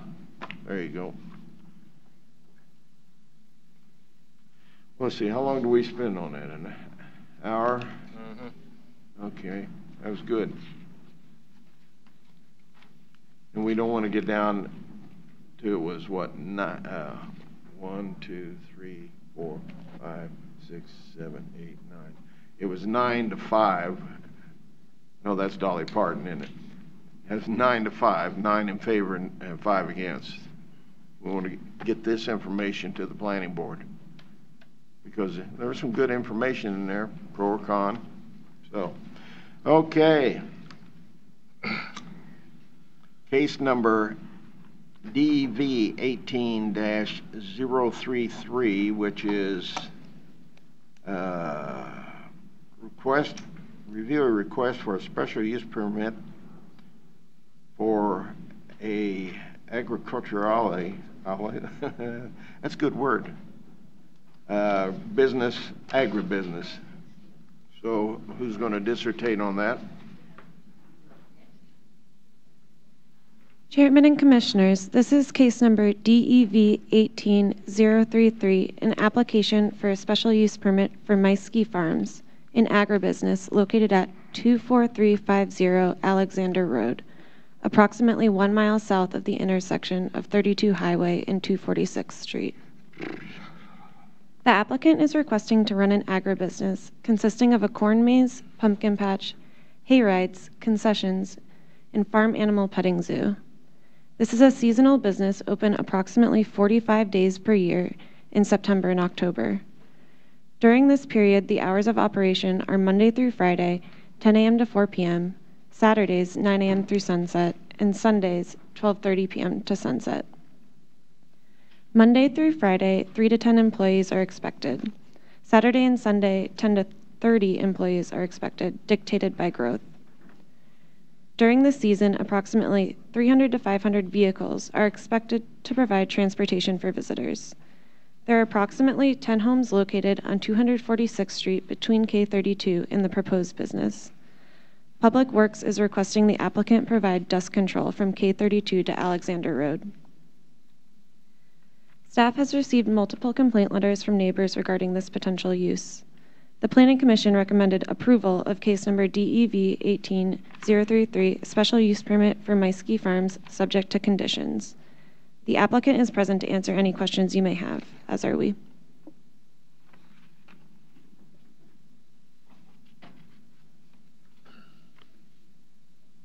Do you have any Doug, do you have any questions? Does this fall under the agritourism? Yes, sir. So do we even have a say in this? No, I was going to say, we don't even have to, do we? Well, the special use permit gives us a way to provide some conditions that the applicant has to abide by. So it gives a little bit of control. Okay, but we cannot deny this because of its agritourism. Is that The correct? state has a lot of support for these Well, type if of. Johnson County couldn't win it in court, I don't think we can. So, Mr. Smith, if I might, if the applicant wishes to apply for a special use permit, they're certainly allowed to do so. And if they wish to go through the procedures and Planning Commission and accept the limitations placed on it as recommended by staff and approved by the Planning Commission, it's all well. I question to what extent you have the authority to, as you put it, to deny the use of that property for that intended use. The state of Kansas has, by public policy, stated that agricultural endeavors are to be strongly supported, there's recent court action that significantly limits local authority over agribusiness. So I would just make that statement that it may be to everyone's benefit to have these recommendations and have them abided by. I'm not certain to what extent they are actually enforceable. Well, the interesting thing is about agribusiness. Now, one of the things I had written down here, accidents to the sheriff. Sheriff hands out sheriffs. I'm going to say sheriffs. That way he won't think I'm picking on him. Sheriffs don't hand out tickets. But farmland in certain areas is not farmland anymore. It's constantly being sold off, developed, and it's having a massive change to Leavenworth County, except in certain parts of Leavenworth County. But I had written that down, and I thought it was interesting. Did the sunflower people go through a special use permit? That was bad. Not for the sunflowers. They went through for a gift shop. Yeah. But as But far that as the was bad. sunflowers, there's no. Not for sunflowers, because Yeah. it's agriculture. Oh, it's Yeah, agriculture. it's- Yeah, well, but it it's was the still key bad word. because it is an outside business, maybe agri, but the problems that it created. Now, that's why I appreciate this gentleman going through the agri, because we get into parking, we get into travel on the roads, we get into a lot of subjects that could have come up, and maybe we would have had a something that would have warned us about the sunflowers, and all we would have needed is one person having a heart attack or something, and it would be a massive problem to be handled. So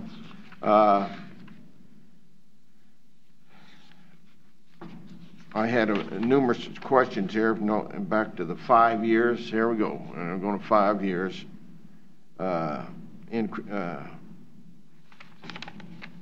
Increase in traffic, of course, is a standard, and it is. It does. Evacuation plan, weather radio. It's amazing. I think this is interesting. I have recommended for years to quit putting up the sirens that cost massive money and give everybody a little radio. Well, it's mentioned in here. We have weather radio, and there was another one in here, and I don't know if it's a subject to come, talking about the weather radio again. You know, and they talk about the lightning strikes within 15 miles. That's the same as soccer. You go to a soccer meeting, it's coming in from the west, and there's a they shut it down. You get off the property. Parking, that was finally explained. I thought it was interesting, a little kid, and they're putting up like towers so they can keep track of where everybody is, but the little kid walking through, and you could see how he couldn't be seen, and he might be able to get lost. But I thought that overall it was an outstanding program. I was glad they pointed out that they're coming in on 246th Street rather than Alexander, I guess it is. But, right here, Jeff Joseph from Chuck McGaw has a weather alert radio on the premise. See, I thought that was interesting. Chuck has fought this for years. No, we need the tower. We need the tower. Man, when you're at home, they're inside the house. The air conditioner's probably going. Gets into dust control, and that's something that we're trying to handle, dust control. But at 25 miles of road a year, and we got what, 500 miles? No, how many miles that aren't hard surface? We have 765 miles of road. Right. Well, you divide that into that. I don't know how many. We have 400 and probably 60. 400 untreated. Yeah, it's gravel. It'll take a while to get that. Yeah. So 400. It's going to take a lot of years. Yes, sir. Especially if we keep building industrial parks and not and going out and borrowing the money and not waiting and pay cash. A lot of people. But I was curious on the sunflowers. Oh, it's on there. I was wondering why that light. I thought I had just seen the light of the world that's shining on me. It's on that TV up there. So,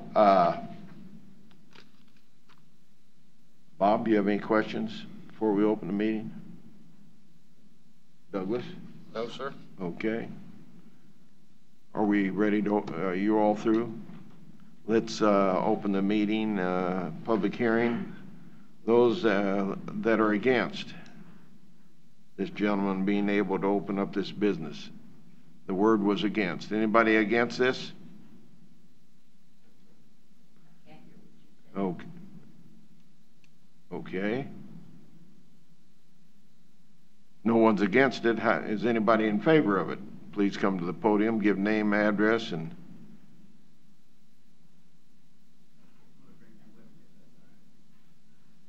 are these voters? They're my sons. I'm African. Mr. Meiske, and I am absolutely for it. So just wanted to answer any questions you may have. This is my son Cade, and this is my other son Cohen. And you guys are in favor. You guys are in favor of it too. That's good. Okay. Anybody else want to speak in favor? Oh, man. Did you want to speak? No. Okay. Then I'll close the meeting. Wait a minute. Maybe the clerk has. Did the clerk want to talk against it? Okay. We'll close the open portion of it. So there's no sense us even voting on it except for the special use permit that we can possibly control, but we know we can't take it to court because we can't afford what Johnson County can afford. They lost. They lost. Are you saying Johnson County losers? No, I did not say that. I'm just saying that you just choose your battles wisely. But I do appreciate him coming forward to ask for a special use permit. That's very good. Did you have something, Mark? No. Okay, you sat up and it. I'd still like the approval of resolution 2018-12. Right. Is that the right number? With conditions.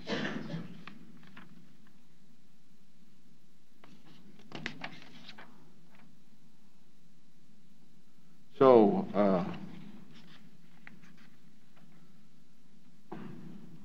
what was that one on -12? 2018-12. Okay. That is true. Consider a motion. But we sent that back. We don't. Yeah, we sent the other one back. Oh, okay. This one we need to vote on. Yeah, and this is 20. 18-12.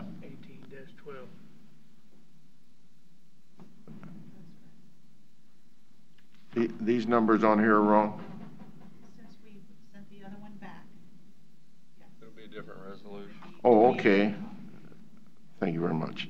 So I'm going to cross 12 out, 13 out, and I'll make that 12 where it was before. Right. See how it works when it gets out of order?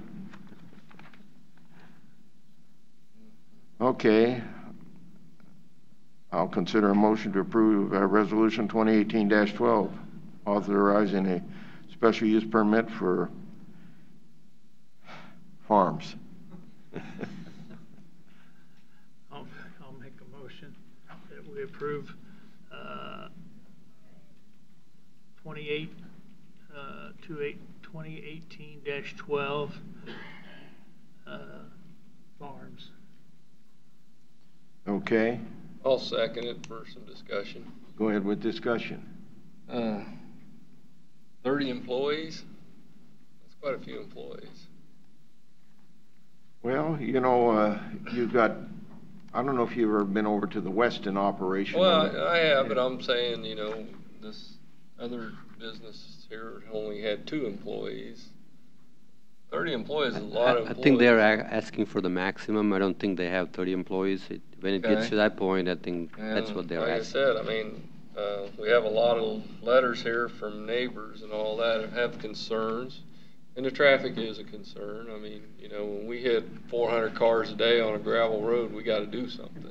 But don't you think it's interesting on the countertop operation? You had a whole bunch of people here. Mm-hmm. No, I understand. But on this one here, there's nobody here to talk against it, yet we had letters. Right. I think. And I didn't stay up till 2. I read mine before that. I did too. Well, we don't want to get into that. Anyways, but like I said, I know it's an agritourism business, and we don't have any say on it other Yeah, than but this special use. Most people out in the county really don't know that. Right, and I want everybody to understand that. Yes. I mean, this gentleman really did not even have to come here. He could have just done an agritourism. So we want to discipline him for coming here. No, I didn't say okay. that. No, I didn't say that. I just want the people to know that this falls under agritourism, and it's been tried and challenged, and you know. I think he can't was. win it. I think he was showing his 2 boys the proper thing to do. Well, that's good. Yeah. That's good. Okay. So anyway, that was my Anything you discussion. want to say? No? I'll entertain a motion. We got it in a second. Second. How you vote? That's Aye. right, we did. Aye. Aye. Very good.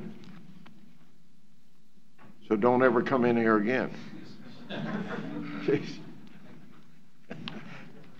And thank for bringing future voters.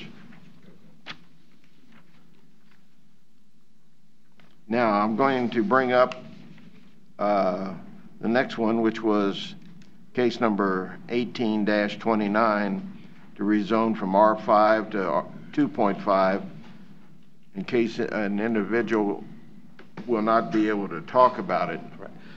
The applicant is requesting that we table that. Yes. Until they come back. But we were opening it. While these folks was here, can they speak? Huh? Can they speak while Yes. they're here? Because it may not. No, we just need to let the. Right. So there's no reason to discuss it, or not? Correct. I do too. That's why we're here. See, I was trying to. Oppose this and prepared to make statements. If it would have been pushed off to another agenda, why were we not? They just pulled it this morning. They just pulled it this morning. Yeah. And what did they say they were going to do? That's what I want to address. Well, we don't know. They just did. He said that he was meeting with Baser City. Right. Yes. Based the Baser mayor. has no authority to annex that ground like they did Falcon Lake. That was illegal. Nothing in Baser touches Falcon Lake. Why is it Glenmore County okayed that ground? We're talking about the same thing on 155th at Hollingsworth Road, all the way across. Now, he pulled it down and stated, when he pulled it down, that he had met with Baser. So they're going to try to do the same thing they did with Falcon Lake. And you have a 5 and 10, I don't know how many year plan. When we went through the airport issue, it was 10, 15, and 20. Right. And this is spot zoning.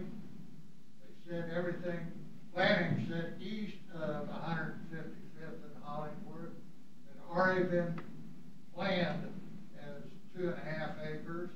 I don't think Mrs. Clam knows that, because she sure didn't put in for it. And all that ground from Donahue back was 5-acre plots 34 years ago, minimum. And they were going to go up to 10-acre plots because they weren't taking care of it. So, what is? May I say something, please? We're going to be opposed to this project whether the hearing occurs today or later on. Why can't we not, while we're here, while you're here, in the interest of saving time and effort, future, state our opposition to it at this point, so it will be on record. That sort of bothers me when you say, while you're here. Do you know something about my life I don't know? Let me rephrase my statement. We're all gathered here today in each other's presence because we thought we were going to. But we don't know what we're talking. We don't know what they're going to propose. Well, we don't know.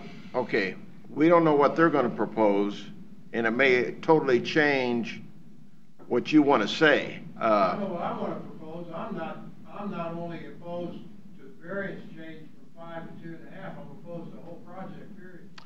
Very good. That was short and simple. And I would like the EPA to go and pull soil samples out of that ground because I had a horse and a dog die from the runoff because Pheno was in construction at the time. So do we got a legal thought process on this? Mr. Chairman, that's why at the very beginning of the meeting I suggested you might let the individuals know that this matter was being, or it apparently was headed towards being tabled. I would suggest you could hear them out, but it will not be part of a public record for a public hearing because until such time as the Planning Commission resubmits the matter and until such time as proper notice is given, you can't have the public hearing. You could take the comments today, but I question whether they could validly be attached to the record in opposition. So I think an abundance of caution for all, either written opposition could be mailed in if it's inconvenient to come back at the later time, or at such time as the Planning Commission refers this matter back to you, that you conduct a full public hearing from both pro and con to a specific proposal. Okay. One more time. Yes, sir. Okay. The gentleman said that we need to write a written opposition prior to the next meeting. Well, I attended the last meeting at the Planning Commission. A lady approached the chair with a petition opposing that particular issue, and she was told we can't accept a petition prior to this meeting until we've heard the issues. Was that going to be problem down the line? That was the protest petition that he's talking about. That should happen after the Planning Commission public hearing. They approached the commission before that public hearing. That's why he stated that it needs to be after that. Well, as chairman, unless somebody disagrees with me. How the process goes.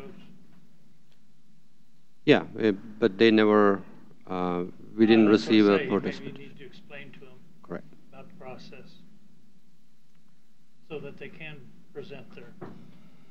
Are they going to be notified again? My letter is dated the 18th. Yes, if it goes back to the Planning Commission, we'll be notifying the people within 1,000 feet. And then we're going to sit through another one of these, and they voted against it. Come up here and have him say he's going to go to Baxter and try the old annex routine. Is that what he said? That's what he said. He said annex? Well, that's what it's going to be. We have no idea what they're going to do. Well, we really don't know what. I guess we could take your statement saying no matter what they do, you're against. But, John, I'd like for you to come back. I haven't seen you for years. Well, I'd love to come back. I'm retired. I come back any day. Yeah. In fact, I hate to get back into politics, but that's what's required. They need somebody to take. I'll be David's worst enemy. Yeah. Did you have something greatly important, or you wouldn't have your hand up, right? Absolutely. Yes. I actually am on the other side of Jim's name in there, and I didn't get a letter. And my other concern is they talk about accidents and traffic and wrecks. You hear the ambulance at 155th Street and Paramount Road constantly. You're at 22 houses, you're going to hear a lot more. So I guess we ought to turn this over to Mr. Herring, since he's the one that brought up all this, creating a problem. I had trouble understanding everything that was said when he was there. Well, that's what we thought. I mean, Probably get a new PA system. that's what I thought about sitting up, see, reading this. Since it isn't, since it's legal opinion that it will not be considered part of what they're going to discuss at planning and zoning, at the planning commission meeting, I'm going to say that unless one of the other commissioners or two of them disagree with me, that we will not hear statements at this time, okay? Do you disagree with that? Nope. We don't know what they're gonna bring back. That's true. That's when we gotta discuss it. What about the 5, 10, and 15-year plan or 20, 30 plan? Is there stipulations in there of the size of acreage that you're going to allow? Or are we going to spot zone? Well, John, I think in the future, those are going to change. I mean, as you know, that's a growing area. Same thing with Lansing, Leavenworth, where their new housing areas are opening up. All these are going to change. This county is not going to be farming too far in the future. There are going to be farms, but it's going to be mainly residential. So. I also understand, because I have Saddle Creek in my northwest corner, what requires and what goes on, and how much damage they can do to my property, but I can't get any recourse other than I'd have to hire an attorney. All my fences were shoved down, all their concrete was dumped on my property. They extended because the survey was wrong. The road into my property, which Leavenworth County made them cut off. That was 2 commissions before this. Right. So at this time, we will not accept any statements on this subject matter because it's been remanded back to planning and zoning to see what they're going to come up with. We're tabling this. Tabling, yes. We're going to be notified of planning and zoning. Well, if you all are tabling this, then it will come back to you, and then you make a decision whether to send it back to the planning commission or not. Okay. I think Mr. Stock's question would be the affected property owners be providing additional notice as to when this would come back. Not for this meeting. It will be on the agenda. But planning commission meetings, we do notify people within 1,000 feet. Yes. Okay. No, Joe, you created the problem. Don't even see you again. I used to like you.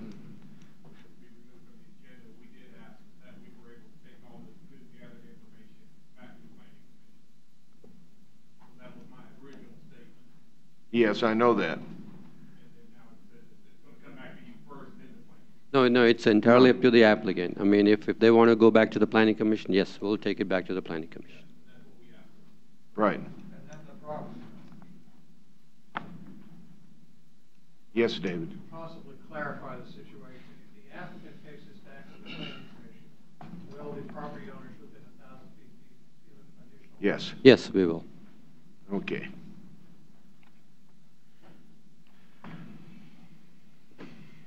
Next item. Nothing we have to do on that now. Next item.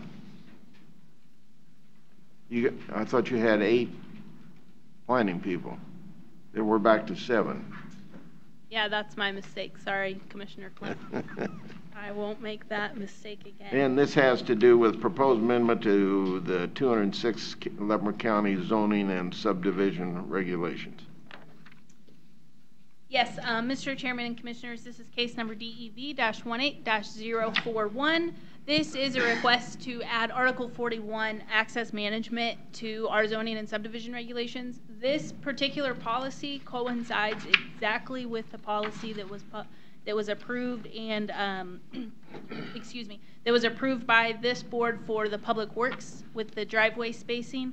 Essentially what we're asking to do is to be able to put that policy in our zoning and subdivision regulations so that it's consistent when people come to us to ask about developing land and such, and this way we wouldn't have to say, well, we have these rules, but now you need to go talk to Public Works also, which we sometimes still have to do, but now all of these rules would be in the same place.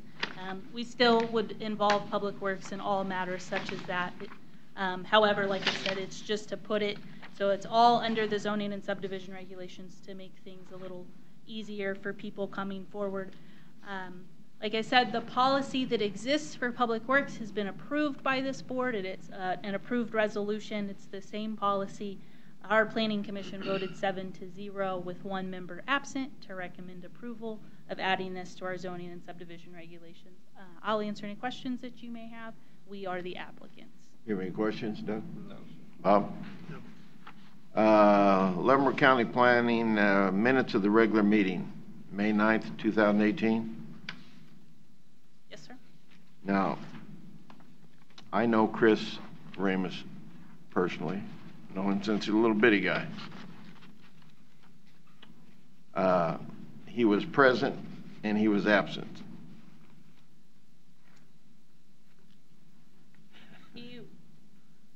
I know he's got Ramos was absent. I know he's got split personality, but He was absent. yeah, okay, appreciate that. Well, I knew we had to have one that was not here. The other thing, it still bothers me, shared driveways. And that was down in the Crystal Voth, you know, Voth, you know her? Both. Both. And it talks about shared driveways. Now, that leads to problems, not with us necessarily, but it leads to problems with the 2 people agreeing to it. Then it becomes important to us. So, that still bothers me. Does that bother any other commissioner? No, I don't like them. Cause problems. So do we want to do anything about it or just let it go? Well, the gentleman that was here that we heard first with the granite, when he bought his property, it was supposed to be a shared driveway. And he ended up just buying the other lot so he wouldn't have to share them. That's why his driveway's kind of does what it does. Right. As the plat said, that's where it needed to be. Yeah. We ought to look at that in the future. Because a lot of people do like to put up gates, you know, keep people out. But I personally would not like a shared driveway. No, because you're sort of a perfectionist, and I like that in you. The next guy may be slovenly. All right. Yeah. Okay, we got to open this to a public hearing. Yes, sir.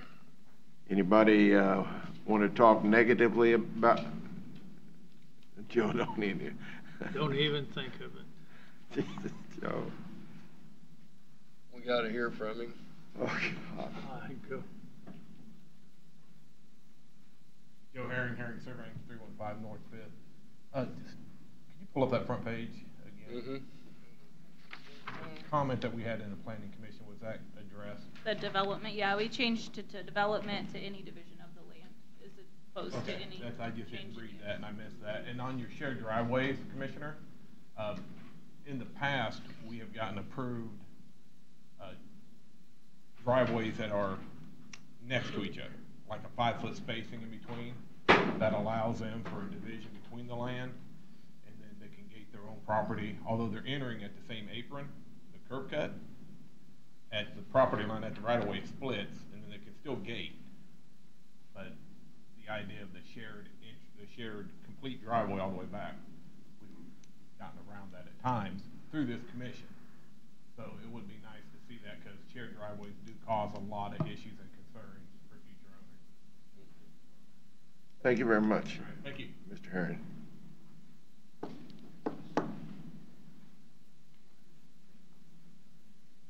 I see motions down there.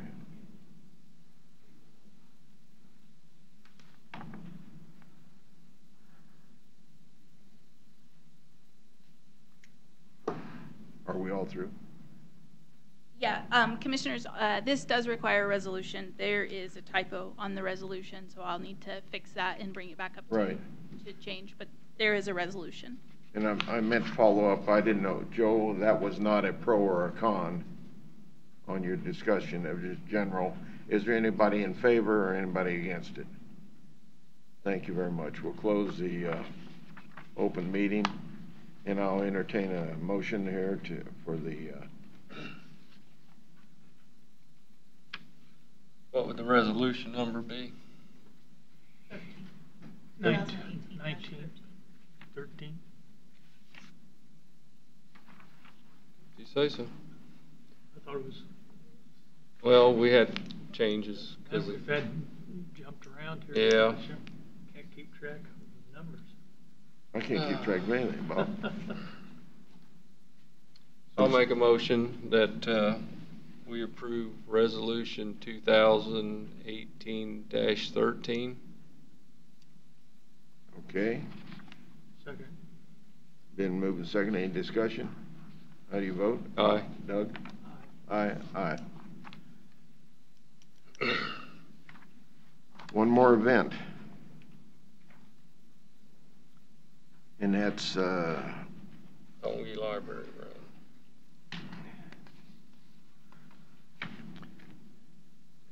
a 18-057 Tonganoxie Library Run. And this will require a public hearing when the time comes. And who's, aye.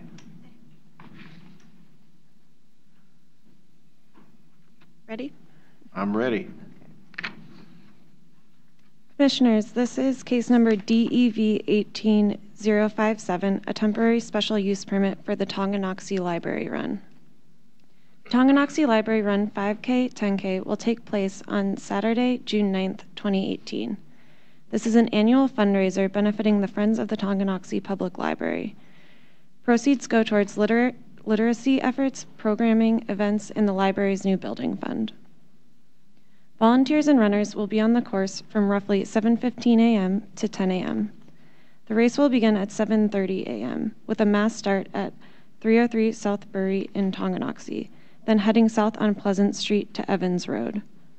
Runners will travel east on Evans Road to 198th Street.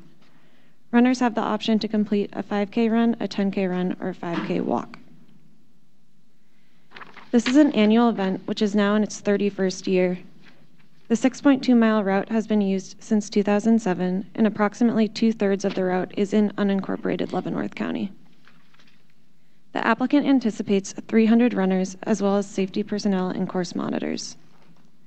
Staff recommend approval of case DEV 18057, temporary special use permit for the Tonganoxie Library Run, subject to conditions. The applicant is present to answer any questions you may have, as are we.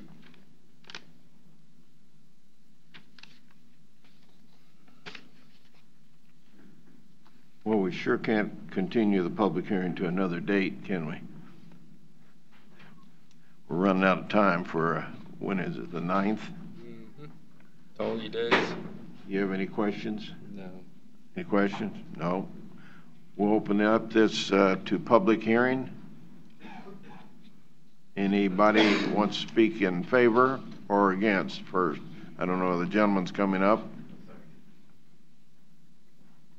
Thank you, Commissioners. My name is David Freese. I'm the president of the Friends of the Library at Tonganoxie. I'm just here to answer any questions that you might have. We've used this route for several years, and our safety is our biggest concern. We just want to make sure that we have emergency personnel at least on standby, and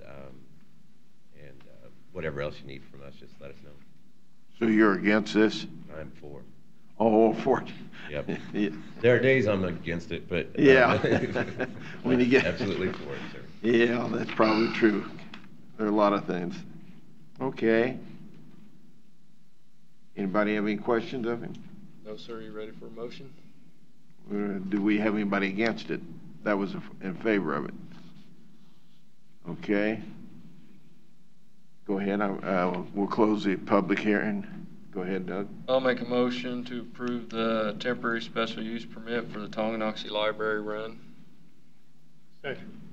Been moved and second. Any discussion? How do you vote? Aye. Aye. Aye.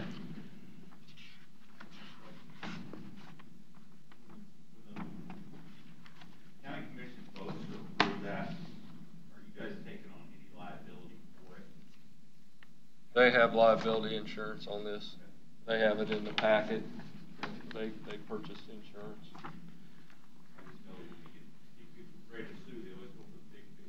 Yeah, that's true. Okay, next events.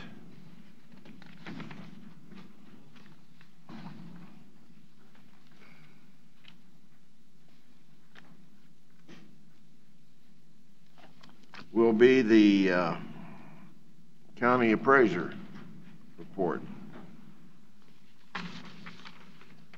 Mr. Bob Weber.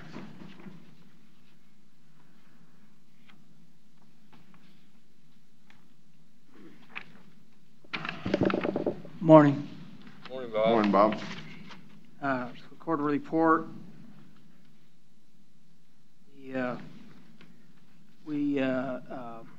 Informal hearings, we sent out, last time I came reported, we were sending out change of value notices. One question was, what do we have for hearings? We had out of 30,919 parcels, we had appeals on 506 of those parcels. For informal hearings, I laid out the past years what we had, and the property owner has two chances to protest, one or the other, not both, but either through an informal hearing within 30 days if we send our change of value notice, or at the time they pay under protest. So they'll also have a chance to protest once they get their tax statements and pay under protest. And I laid out those numbers. The 2017, we get a handful at the second half when they didn't pay under protest the first half, but those are a small handful every year. Most of the payment on protest come with the first half, but those weren't not in when I put those numbers together. We certified the values. The total value increase 6.3%, from 2017 valuation. Numbers of $613,621,767. That's assessed value, not appraised value. 4% of that was for increase due to revaluation, and 2.3% of that was due to new construction and remodeling. We report those numbers separately. So, personal property, we'll certify those Thursday, I believe, the 30th. We're set to certify those. The notices all went out on those, on the ones that filed by the March 15th deadline, by the May 1st deadline that we have that. The filing deadline, or the certification deadline, is June 1st.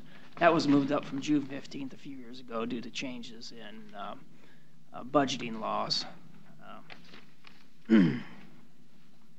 We are now doing maintenance, so we're required to physically inspect 1/6 of the properties every year, or have been to every property within 6 years, a time period.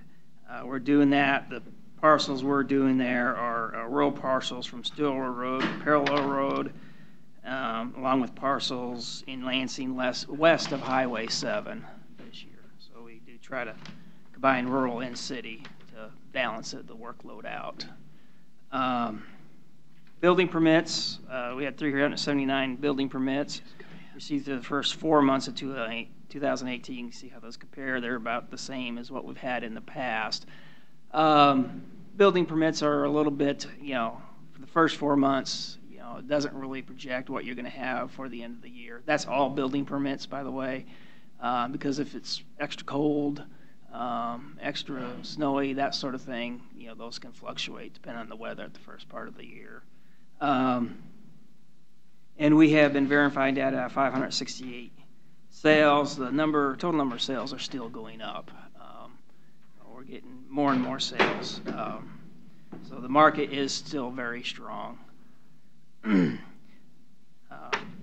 then the last issue I just put there is dark store theory.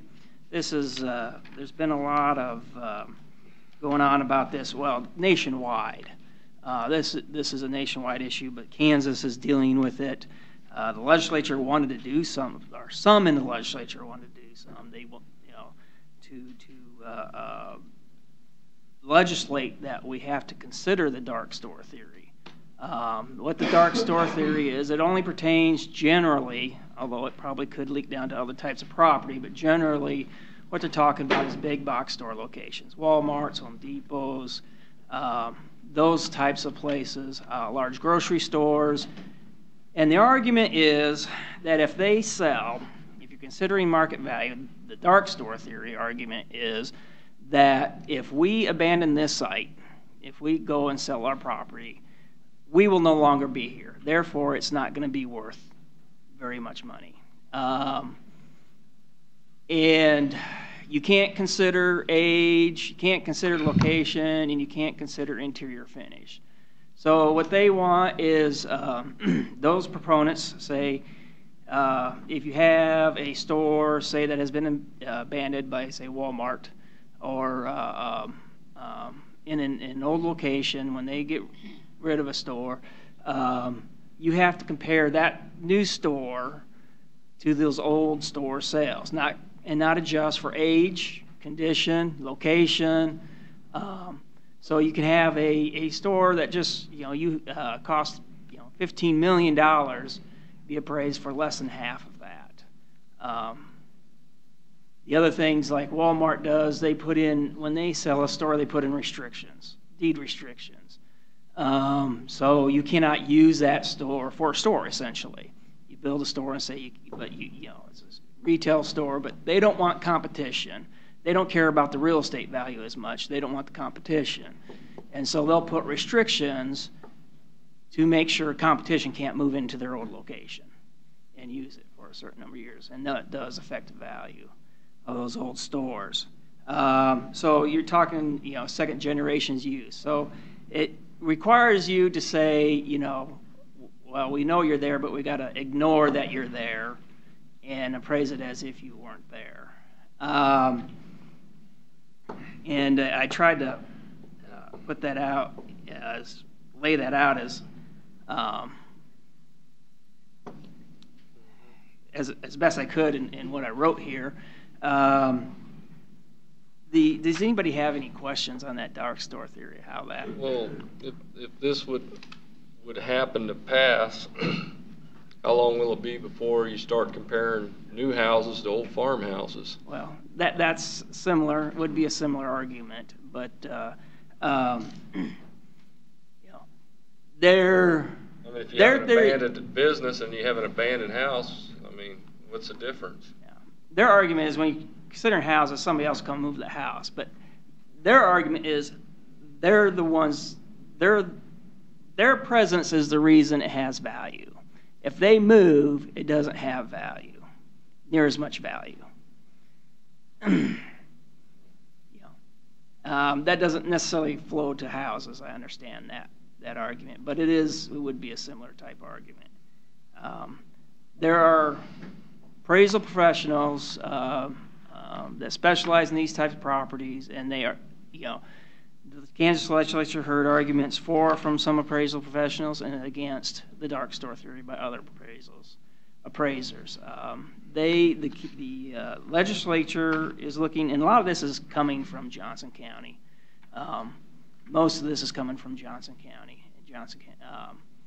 and issues that have arisen out of Johnson County.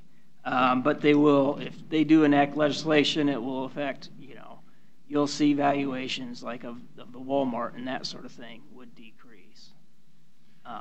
Well, as I mentioned the other day, you go down 7 just past Olathe, there's 2 massive big buildings that just been built.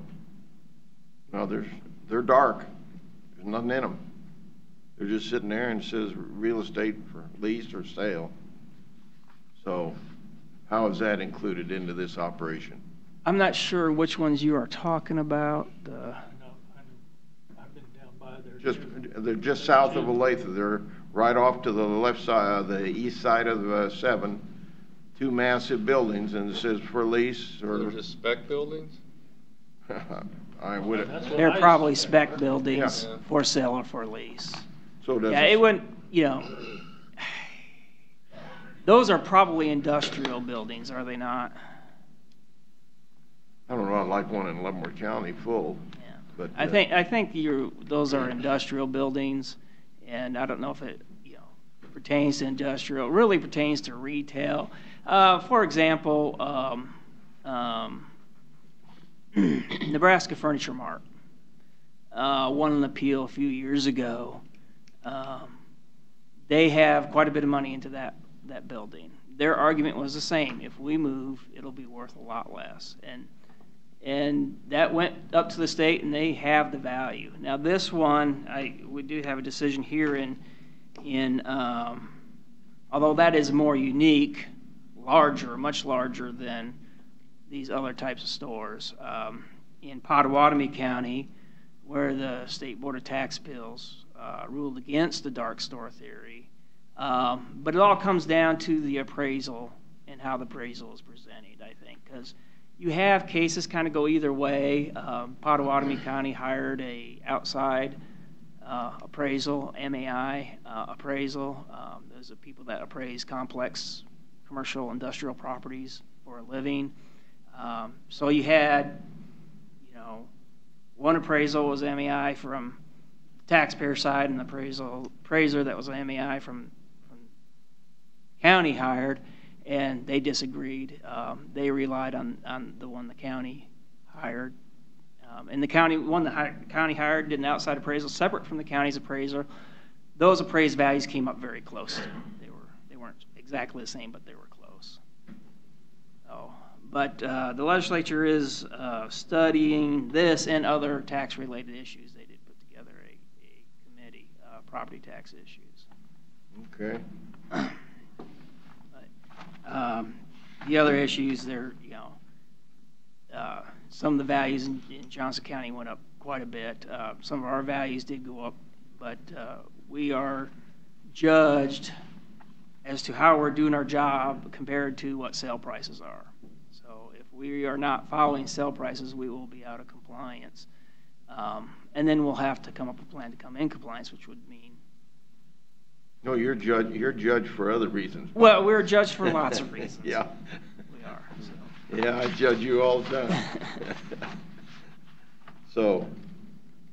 But I just wanted to present so you're aware that this may come up, next legislative session if legislatures are being asked to do something about this. So. The next report, because I don't know if I'll get 2 more reports from him, 1 or 2. Can you bring in what the state with its 1.5 mil, how much money they bring in? I'd have to check with the Department of Revenue on that, but They'll have that information. So, yeah. Just sort of curious, because it's not... It's never moved, has it? Never moved, but evaluations go up, so why should it ever move? And that's just petty, that's pocket change to them, right? Right. Hundreds and hundreds of millions, probably. Because it's the whole state. Yeah. I've been doing this for 30 years. It's been the same for those 30 years. Yeah. So, okay. Anybody have any questions? No. Appreciate it. Thank you. Thank you, Bob.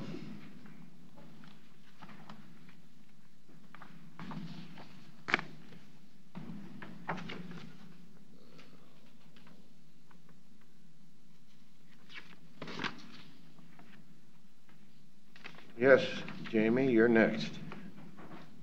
Health Department and then EMS.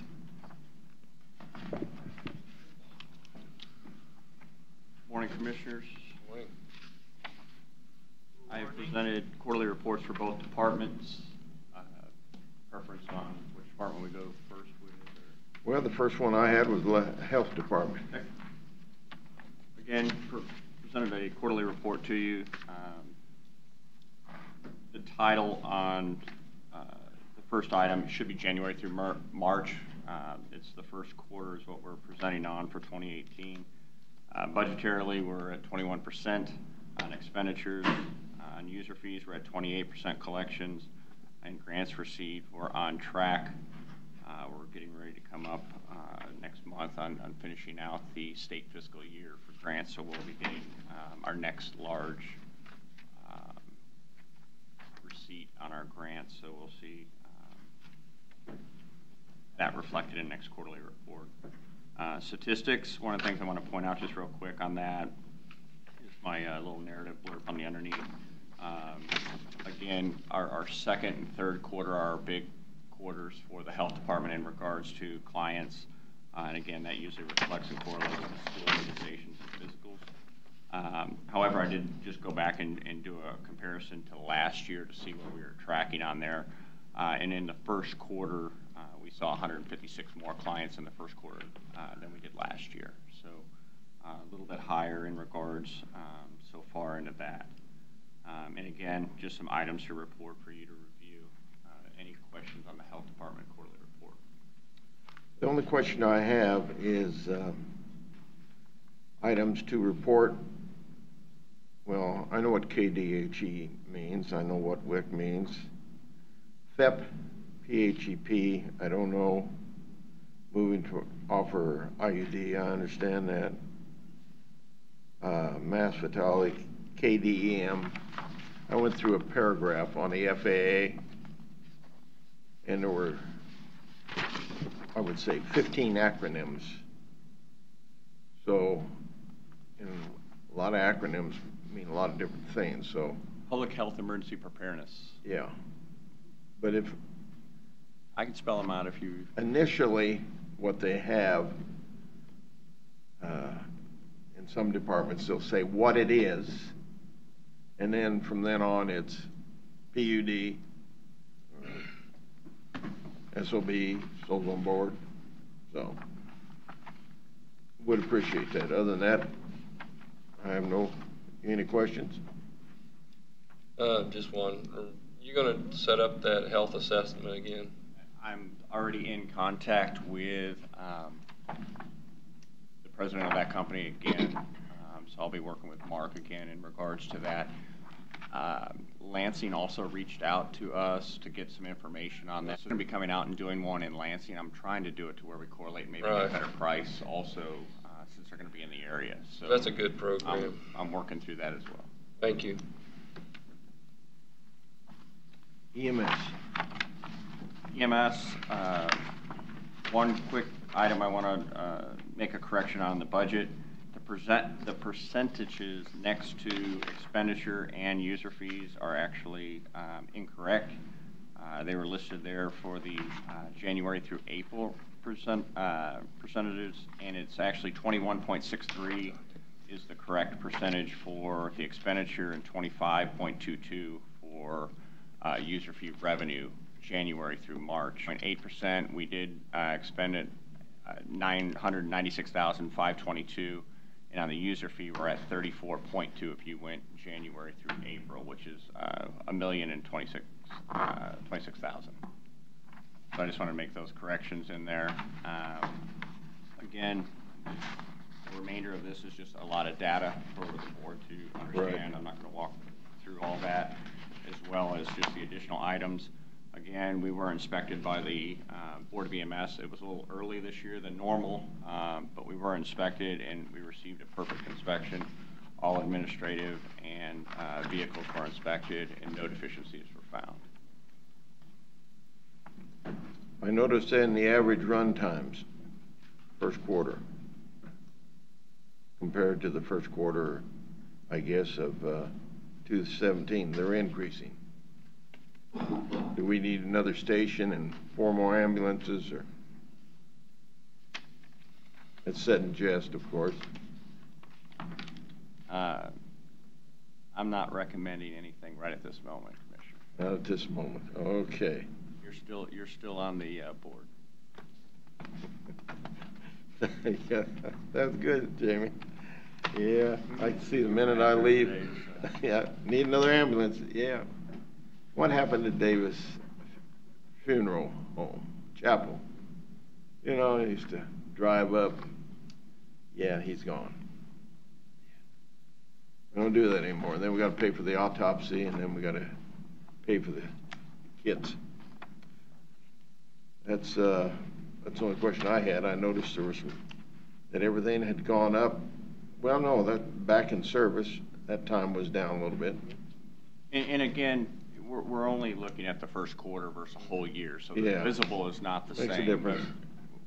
We're using it as a tracking to see if we're on track and those type of things. Right. Okay. Got 2 new ambulances now. Yeah. They working out? Everything good?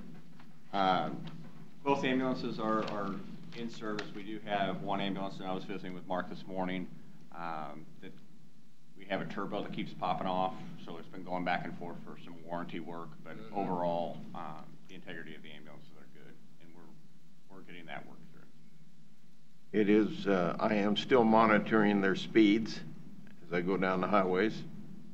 So, sheriff doesn't do that, but I do. And speaking of driving, 2 weeks ago, we set up, I don't know if anyone drove by and saw a whole lot of cones in the old Walmart parking lot. That was the EMS department doing the driving course. Okay. Again, that was for a 3-day period. All crews, all members went through the driving course. And those Should have type of set things. that up for the public. And then you could have set up a roundabout to see how. Yep, okay. Thank you. Any questions before I say thank you? No, sir. Nope, okay. Thanks, Jamie. Now, the last,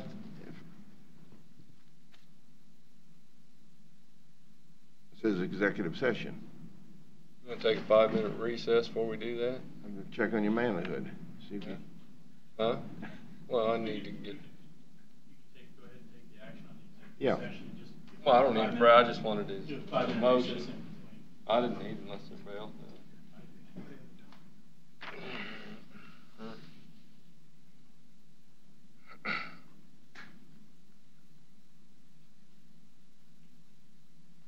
Okay. You ready for a motion? No, before we get into that. let's- Okay. Oh, you want to do your administrative Yeah, we'll do follow-up? All right. You know, one of my favorite sports, track. It's about one individual. I mentioned that it disturbs me when we have family disputes on our roads where we live because it stays for a long period of time. But I watch these track kids and I watch how they comment, how them spending the extra time they have won. I watched the Pleasant Ridge boy, Otney. He won a race, and I watched Tonganoxie, and it was just so enjoyable to watch track. And it isn't like adults in our, what we think is important, and it adds turmoil to the program. I mean, I had Tonganoxie down here, Baser, Linwood, Lansing.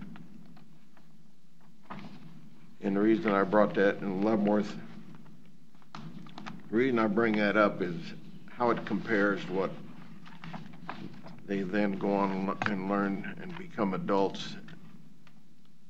And we seem to go downhill from there. It's really a shame, and I didn't mean to cause confusion for you, David, but you know, I watch international, I watch the federal, and I watch the state, and How'd Leavenworth High do at the state track meet? don't know overall, but I know one girl took the shot and took the discus. But it was sort of all the schools had, I think, at least one winner, and it was really enjoyable to watch.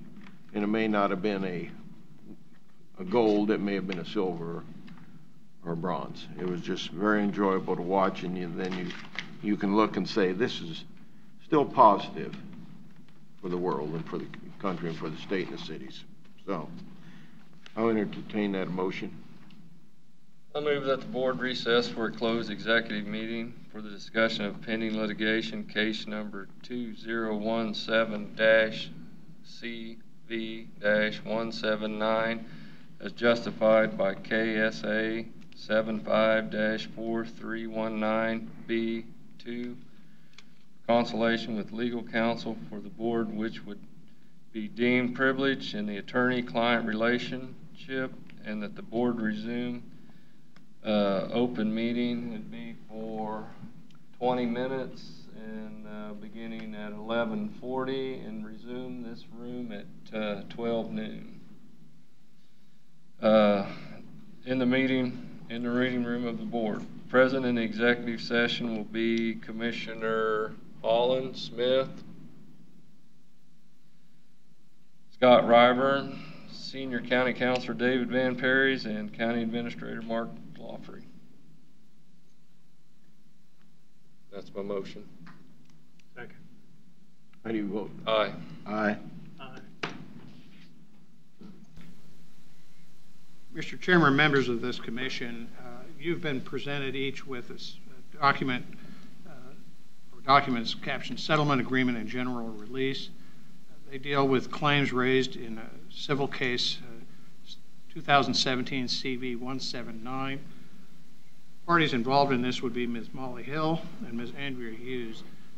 The terms of these agreements, which are proposed to you, were reached as part of a mediation session which was conducted prior to this meeting. I'd like to present it to you as a means of resolving all claims from both sides, both parties, with respect to that litigation, as it involves Ms. Andrea Hughes and Ms. Molly Hill. The terms of the agreement, I believe, speak for themselves. The intent, I would like to make it clear on the record, is a universal release and settlement of all claims by all parties with respect to these two individuals in this case.